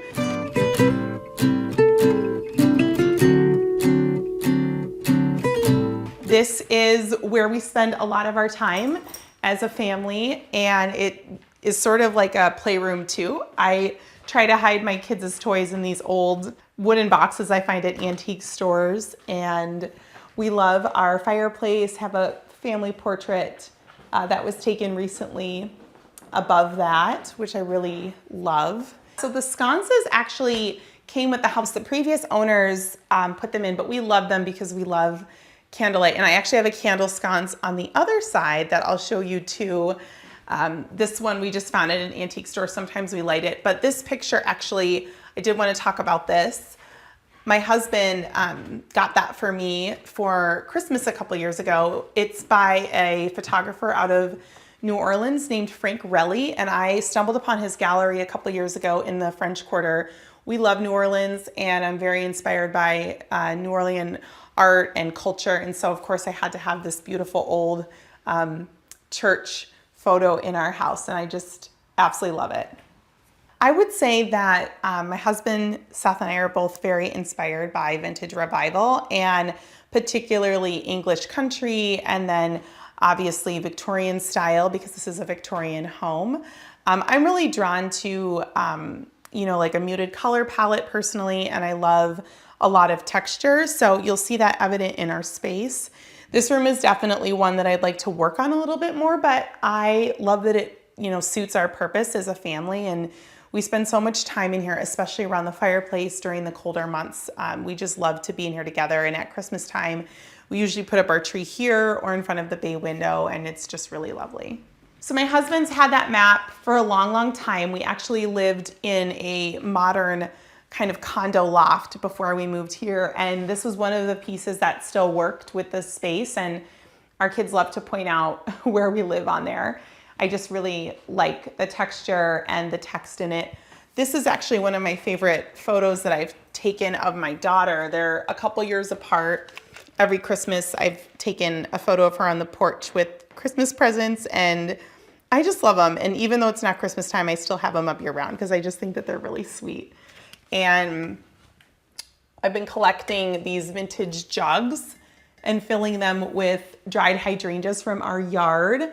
I think they just add a lot of texture. I really like dried flowers, especially because in the winter months here, our winters can get so long, and I really enjoy having just, flowers of some sort. So even if I can't get fresh, I always have my dried hydrangeas and can look forward to spring. So it's super easy to dry hydrangeas. You just cut them. And then you can go ahead and place them into a vase that's empty and they will dry. I know there's different methods, but that's always what I have done. And I think they're really lovely because you'll get all this sort of gradient color and it's just such incredible texture. They are quite brittle and fragile though. So my kids have gotten into them and made a mess before, but I really do love the way that they look and the texture that they bring. We found these in a shop in the French Quarter and yep, we knew they had to be here in our house. So I love them. They're very comfortable and we've had them for a couple of years. They're just brown leather. I have found that with kids, leather is a good texture, good fabric to have because you can wipe it up. And even as they've aged, I feel like they look really beautiful. And I like the detail and the carving on the backs of them.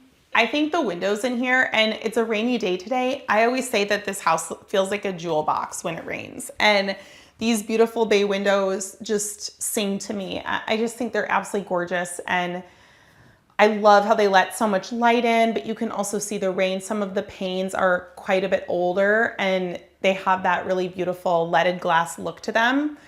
I really appreciate the light that they cast in our home. So this one is a wedding portrait that was taken when Seth and I got married. And then down here is a portrait of our oldest when she was a little bit younger at our favorite place, which is a local apple orchard. We were picking apples and I caught that picture and I just have been obsessed with it ever since. And over here, we've got my husband, another wedding portrait. We actually got married in a historic church too. So we love the old style. And then this is our oldest back when he was a baby. And we need to get 2 more oval frames so we can update and have all 4 of our kids on the walls. But sometimes when you're the oldest kid in a family, you get to have all of your pictures up.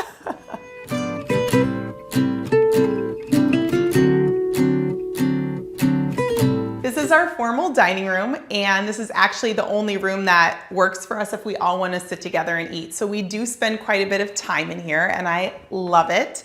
This room gets fabulous light. The table came with the house, but the chairs actually belong to my mom, and I have enjoyed using them and having them in my home. I love our little gingham cushions right now. We have a family piece in here. This hutch was actually handed down to us from my husband's grandmother's side of the family. And I think it dates to the 1920s, maybe the 1930s, but we are so happy to have this. It houses all of our dishes. I've kind of been collecting brown transferware. You can find it pretty easily at antique shops here. So this is my newest piece and I love this. I love the detail inside. I think that's just so beautiful. And I'd like to collect more, but we love this hutch because it's just so practical. I keep candles up here and napkins here and tablecloths in the bottom. I have found that a lot of vintage and antique pieces are just incredibly practical and very useful. And so I enjoy using them and having them in my home. Of course, I've got my dried hydrangeas in pitchers. This pitcher actually belonged to my husband's maternal grandmother. She was a farmer and she would make coffee in this every day for her farm hands. And if you look inside, the inside is stained brown from all the coffee on her Minnesota farm. So I love having that in our house. I think it's just a nod to her. And we've got some more photos up here. I don't know why, but we loved this random buffalo taxidermy picture that our photographer took at our engagement session. And so we needed to put it in a frame. I don't even have a reason, we just love it. Another wedding portrait. And then this was taken by a very good friend of mine, a photographer here, Abby Jean Photography, when we had our second in 2020. So old chairs, and I am obsessed with candles and candlesticks. And I also find a lot of great antiques on eBay. I feel like everybody forgot about eBay but me. So I'm on there too much and I really enjoy finding if I've got like a very specific thing in mind. Of course, I have an old high chair. I found this on Marketplace and the woman who sold it to me was so happy to share with me that it had all this family history. It was used in her family and passed down, so we enjoy using it, of course, with supervision because it's older. My husband found this old radio, I think on First Dibs, and what's great about this is you can actually plug it into a smartphone, so we're able to play music from our playlist on it, which is really neat and kind of a fun trick. We listen exclusively to 90s music, so 90s hip hop, R&B. We listen to 90s rock. We love the 90s, so that's what we listen to. We also listen to jazz and classical too, so we're not always rocking 90s. This picture actually I took, so I'm a former photographer. Now I'm a full-time stay-at-home mother, but I took this at one of our favorite places. I think I mentioned earlier in the living room, this local apple orchard. My kids actually call it Apple Church, which I think is so cute. And I inherited this old frame from my grandmother. So I don't remember what was in here originally, but I knew I wanted to put this in our dining room. And I love that we have this photo up of the apple orchard because it's such a special place for us and for our family. This is our bar. So yeah, I mean, it's a little early for a drink, but it's 5 o'clock somewhere. Yep, and actually in here you'll notice a photo of James Castle. He is the gentleman who built this house. He came from New York and he became a state senator for Minnesota. And yeah, we love having his photo here, and I always think that he's smiling down at us.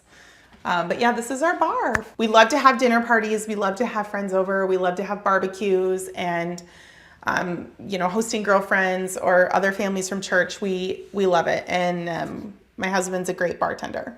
He makes a great martini for me, and then he makes a fantastic Manhattan for himself. I did paint in this room. I love the color of the walls. I describe it as like a color of a latte. And it's Benjamin Moore creek bed, and I think it looks really nice with the white beadboard and trim. I really love these plates that I have found while thrifting.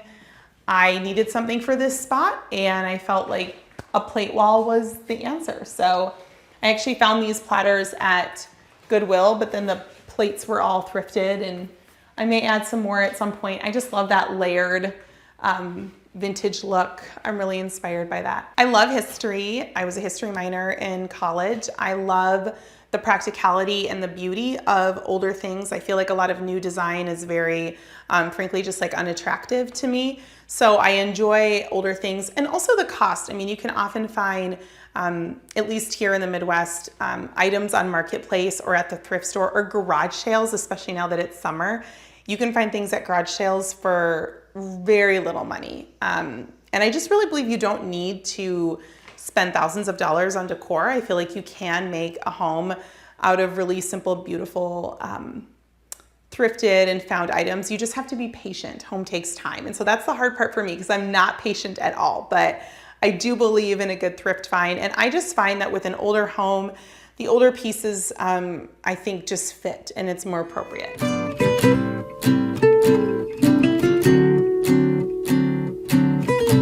Well, come with me into the kitchen, obviously the heart of every home. This kitchen gets a lot of use. My husband and I both love to cook, and I enjoy baking, and my kids like to help me, so they use this tower, and I just put it up at the counter and they help me. So I enjoy these windows that look out onto our side yard. And I will say, it's a little bit of a narrow kitchen, and I get frustrated sometimes because I feel like with 4 children, I don't have enough space to cook, but it's working for us for now. I like our built-in stove, and I have this little baking area right here. I've been into collecting Crocs, so I find these Crocs at, again, thrift stores, I'm telling you. And I just love being able to store all of my wooden utensils in them. And then recently I found this salt box. I love that there's a windmill on it. I've been saying that I'm in my windmill era. And I just keep whatever in there. I don't keep salt in there, but I love the look of that. I love brown and white transferware, obviously, but I also love blue and white transferware. I just think it's so beautiful. So I had that, and I added these hooks about a year ago just because I wanted something that was more practical for, easy. I'm always needing scissors or my all-purpose spray, and I actually usually make this myself, or I will use like a Young Living product, and so it's low tox for my family because I'm trying to be low tox for the family. But I love that it's easy to grab right there. When we saw this house, we knew within minutes, we hadn't even finished the tour, that we wanted to make an offer. And like I said before, we were living in a modern condo loft, and so we sold almost all of our furniture because it didn't fit with this home. And so when we moved in, we had hardly any furniture, and so we've been bringing in pieces, either pieces that were here that the previous owner sold to us or pieces that fit us. But I will say the kitchen, especially with its very tall cabinets, did draw me in. And I love this piece. My husband found this painting, and it just makes me smile because it reminds me of cooking with my dad growing up, and just the fish and the lemons and the cherry tomatoes and the beautiful salt and the wine. And I would say for us, hospitality and hosting is really critical. And so, of course, when we have guests over, they're obviously in the living room and dining room, but we always will gather in here. I feel like everyone ends up in the kitchen. We have a little cast iron collection. My husband's quite an outdoorsman, and he likes to bring those when he's hunting and fishing. And over the years, we've just added more pieces. This is our newest, largest, and I just have to say, just get yourself a big cast iron and it'll make you really happy. And you can cook anything on cast iron.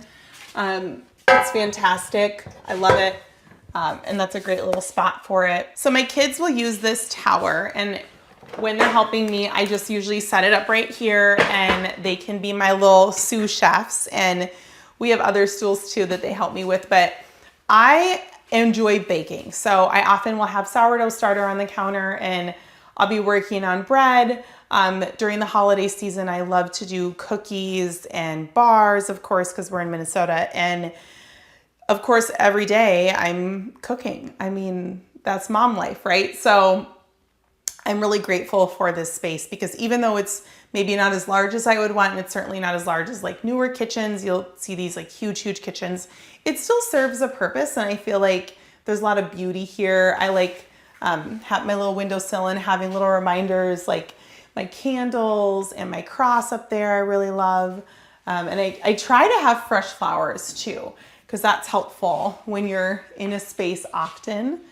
And I will show you my pantry, which surprised me when we first moved in. I looked at this door and I thought, I just thought it was pushed back. And no, it's an actual pantry, which isn't super organized, but we do the best that we can. So, and I keep kids' papers and whatnot over here because it's easy. So I'm grateful for that space.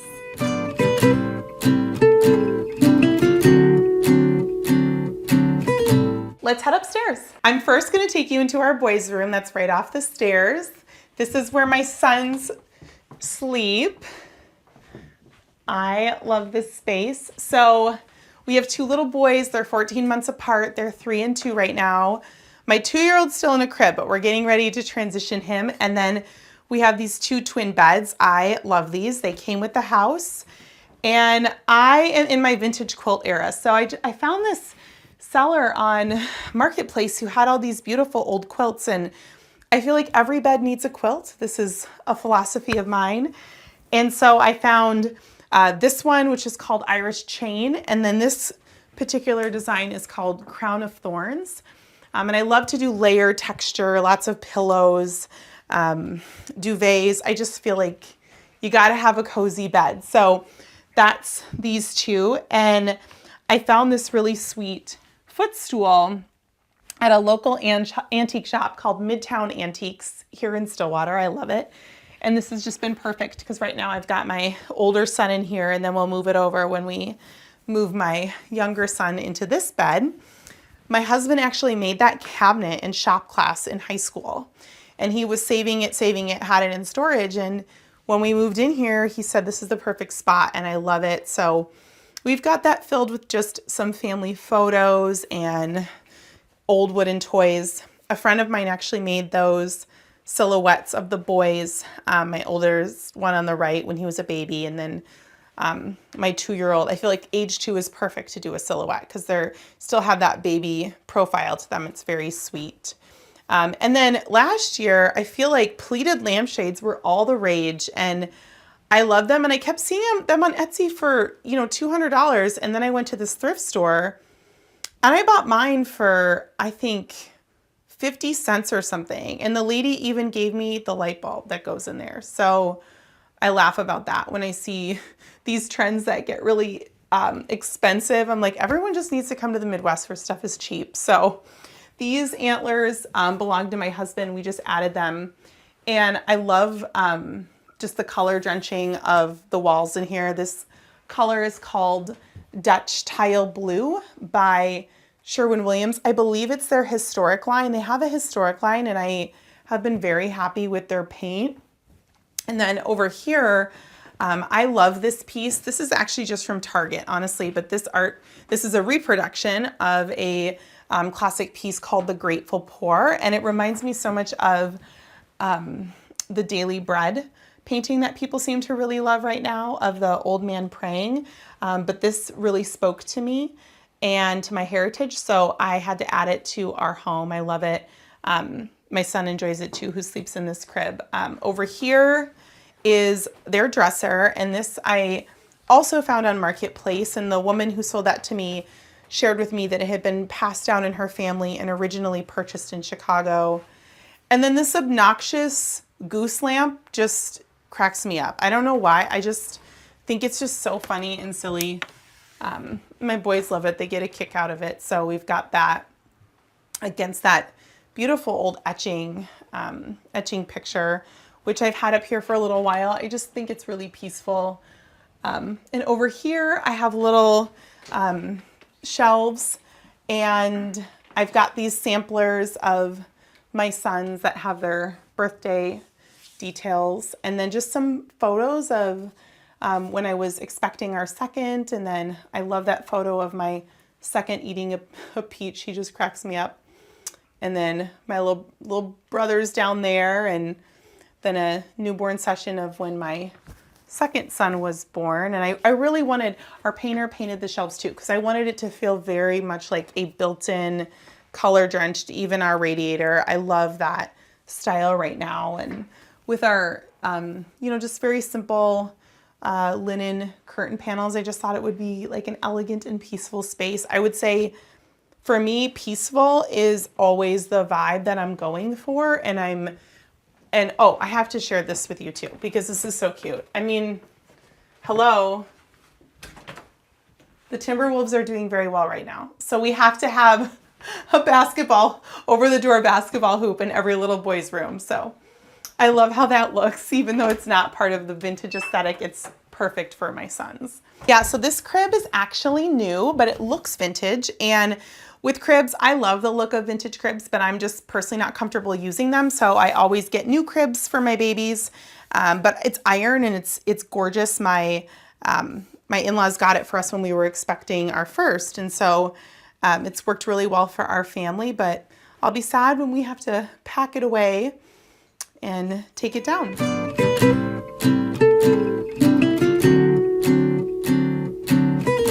This is my oldest daughter's bedroom. So she gets her own room because she's the queen of the family. We have two queens, my oldest daughter and my youngest daughter, but they get their own rooms. But we have two beds in here because she likes to have a spot for when grandma comes to visit.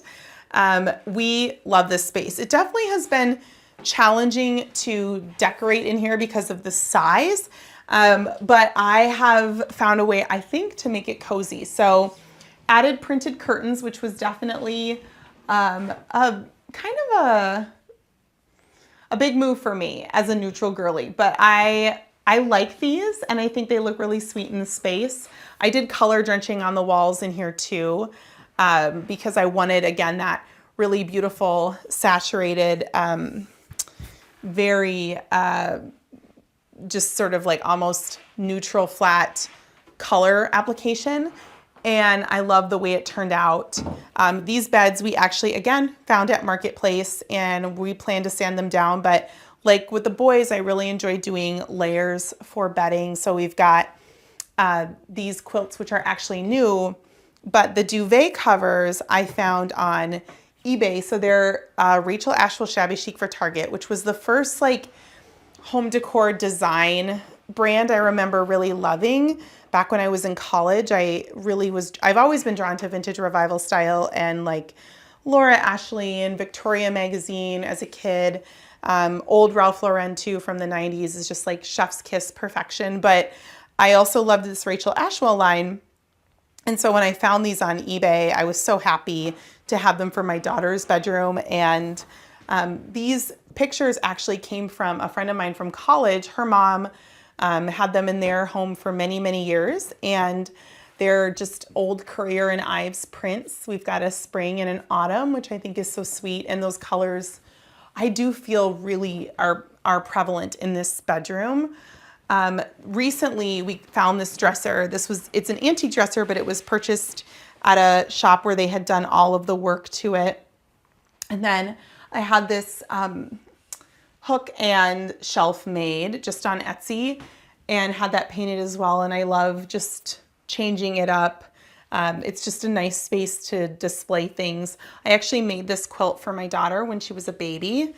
During the pandemic, I took just this is all vintage fabric, and it's not perfect, and a more, skilled quilter would look at this and say, not great, but I was really proud to make it for her, and I embroidered a little note on it too. Let's see if I can find that, a little heart. It says, "Love Mama, January of 2020. So I made that for her, and I usually hang that up there because I just love it, and I'm proud of that. And I have not made any quilts for any of my other kids, but I'll get there. This piece is really special. So this is called I believe it's called a schiffer robe. These old armoires, cabinets, I just think they're, again, so practical. So my daughter keeps her dress up clothes in here and then all kinds of stuff in the drawers. But I love the mirror, and we've got all of our old Beatrix Potter, and I have another photo of her that I'll take down and show you. This was taken again at our favorite apple orchard. This is from our last family session, and I love it. I'm also into collecting for my kids these like little wooden animals. I just think they're really sweet. So we've got that up here. And then this book was actually mine when I was little, and I remember loving the illustrations. It's called the Book of Wishes and Wishmaking, but it was part of an old library. And the funny thing is it says Worthington Public Library in Worthington, Ohio, but my husband is actually from Worthington, Minnesota. So I just feel like it's interesting, the coincidences of life. So I love that and have that up here for her. She really enjoys having a spot to put all of her stuff, which is fun. But yeah, this room, such a joy. And I would say my kids play 90% of the time in here because we keep a lot of toys in the closet, and we've got her dollhouse out, of course. And beautiful bay windows, so she gets tons of light in here at this little table and chairs. This table actually was my husband's when he was little, and I painted it, another 2020 project, and now it's perfect in here. And I just think it's very sweet, and same color as the walls. I color matched Farrow and Ball's calamine. I just really love that. Very soft, pale pink. I'd say everything's pretty durable, and it's also like not precious, right? Like a lot of things are older, and like sometimes there'll be scratches on the table and I'll just repaint them. But I often, again, I just thrift everything. And so if something does break, it's not a big deal. And I try not to have too much of an attachment to any material goods because it's just not important. Okay, welcome to our laundry room. It is very small but mighty. I had to show my space. I'm very proud of it. So I just put a drying rack here up on my counter, and I've got all my laundry stuff. I've become, as a mom, an expert stain remover, which is not a skill that I thought I would be bragging about, but here we are. Love my thrifted and locally made laundry baskets. People ask me all the time where this is from. It's from Toxie Free here in Stillwater. And then I keep a basket in here for clothes that my kids have outgrown, and then I keep a basket of shoes. So it's super convenient if I'm trying to pull something out because somebody's ready to grow into a size, or I want to lend some clothes to a friend. And I would love to, add a curtain in here and change some things, but I really appreciate this small but very purposeful space. I think the beadboard on the wall is really charming, and I love that we've got a view of the outside. It's very peaceful in here, even though it's where I do a lot of work. It's still really lovely. I would say peace is always my goal for decor and for life in general. Like the pursuit of peace and beauty are really important to me. They're intertwined. I feel like home should be a refuge from the world. It should be a place where we feel comfortable. And I want to create that always for my family, especially my children. I want them to have memories of home being very peaceful, even though we have a lot of small children. And of course, things are chaotic and loud.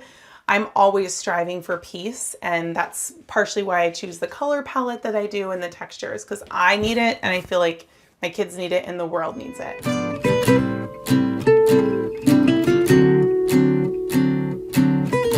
Okay, we're gonna head upstairs to our main bedroom and bathroom.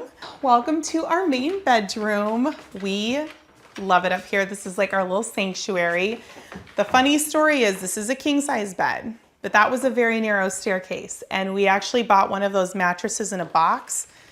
And that's the only reason why we have a king size bed up here. We did have to chop the headboard in half and kind of piece it back together.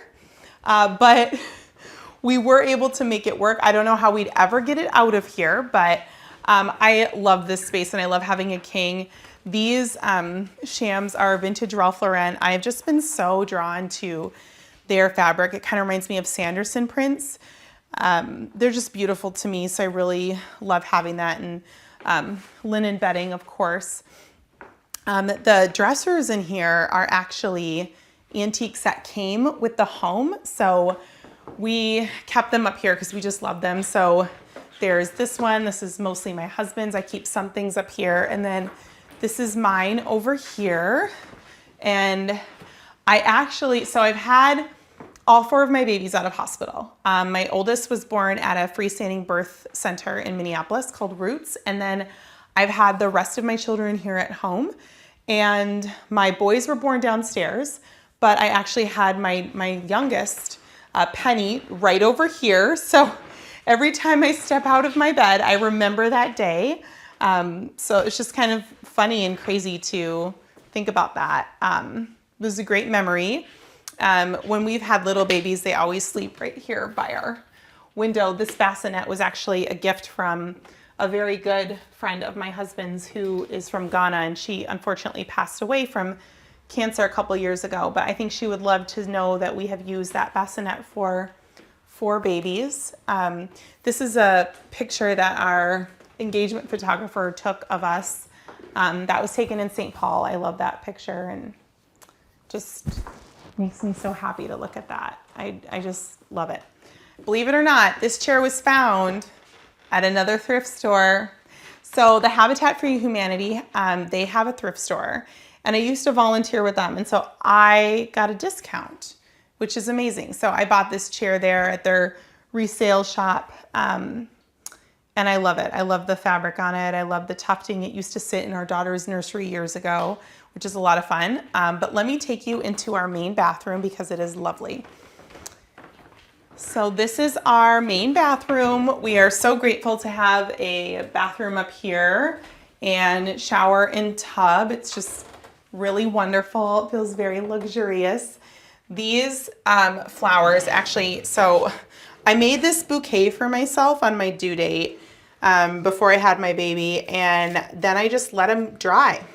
And I love the way they look. I'm gonna keep them here for a long time. So I think they add kind of some fun texture to the space. I remember looking at them when I was in labor thinking, I wish this was over and I was done being pregnant.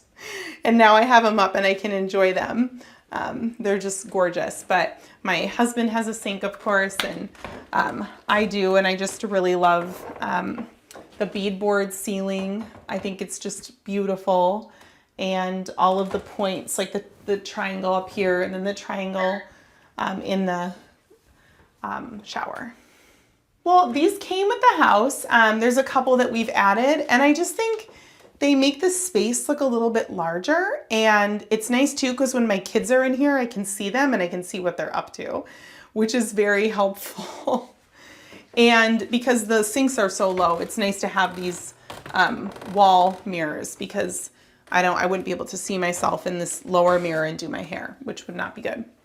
We knew this was going to be the main suite, and we love it because definitely we need to have our own time and breaks from the kids. And so it just feels really peaceful to be up here. And I love it because it does feel like we're just kind of a world away, especially with the windows. I love these windows with the plantation shutters. I think they just are very charming, and the way the ceiling comes together is just very romantic to me.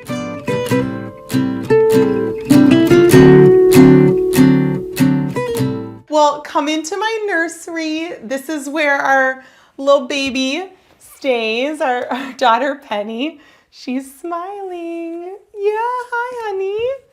Do you have a good nap? She just is waking up from a nap. Yeah, baby.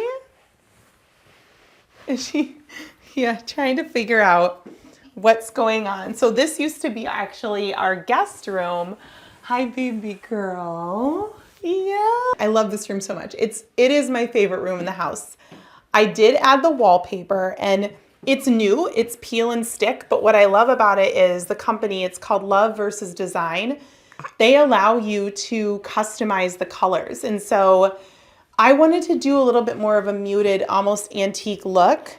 And I found that through Love versus Design, and I had a lot of fun putting up all the paper in here. The crib, new, but it looks old.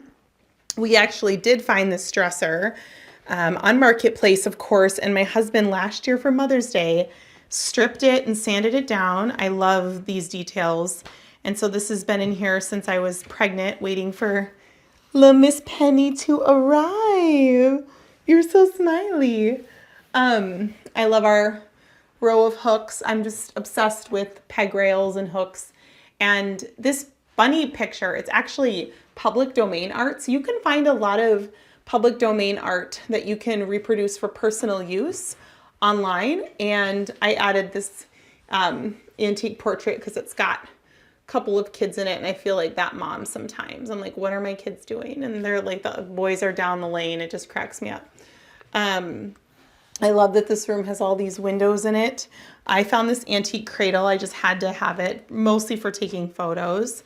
And then this piece, actually, a coworker of mine gave this to me. This was in her son's room for many years. I always admired it. And one day she asked me if I wanted it, and I said yes.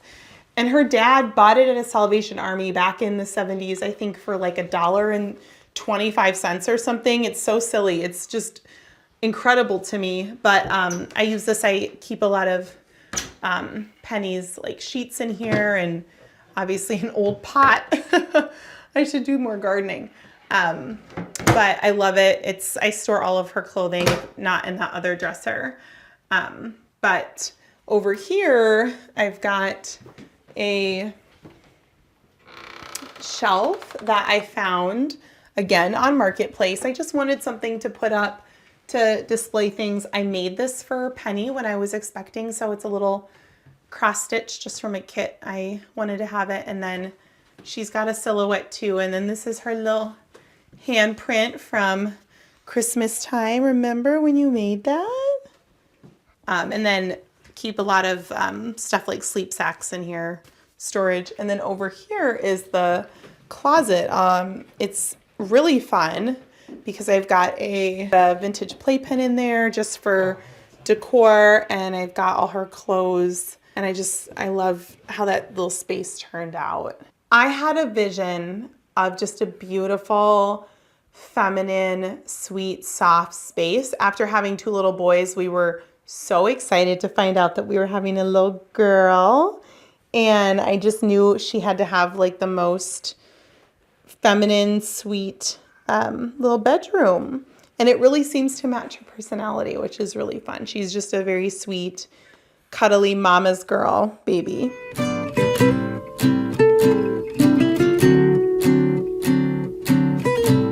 What does home mean to me? Home to me is the feeling that I get when I walk in the door of peace and joy. Home is, of course, family and the people who I get to share these four walls with, my husband, who I love dearly, and then these four kids who are just such a blessing. So that is home to me. It's peace and family. Thanks for watching. Be sure to go to homeworthy.com for exclusive content, shopping guides, and so much more.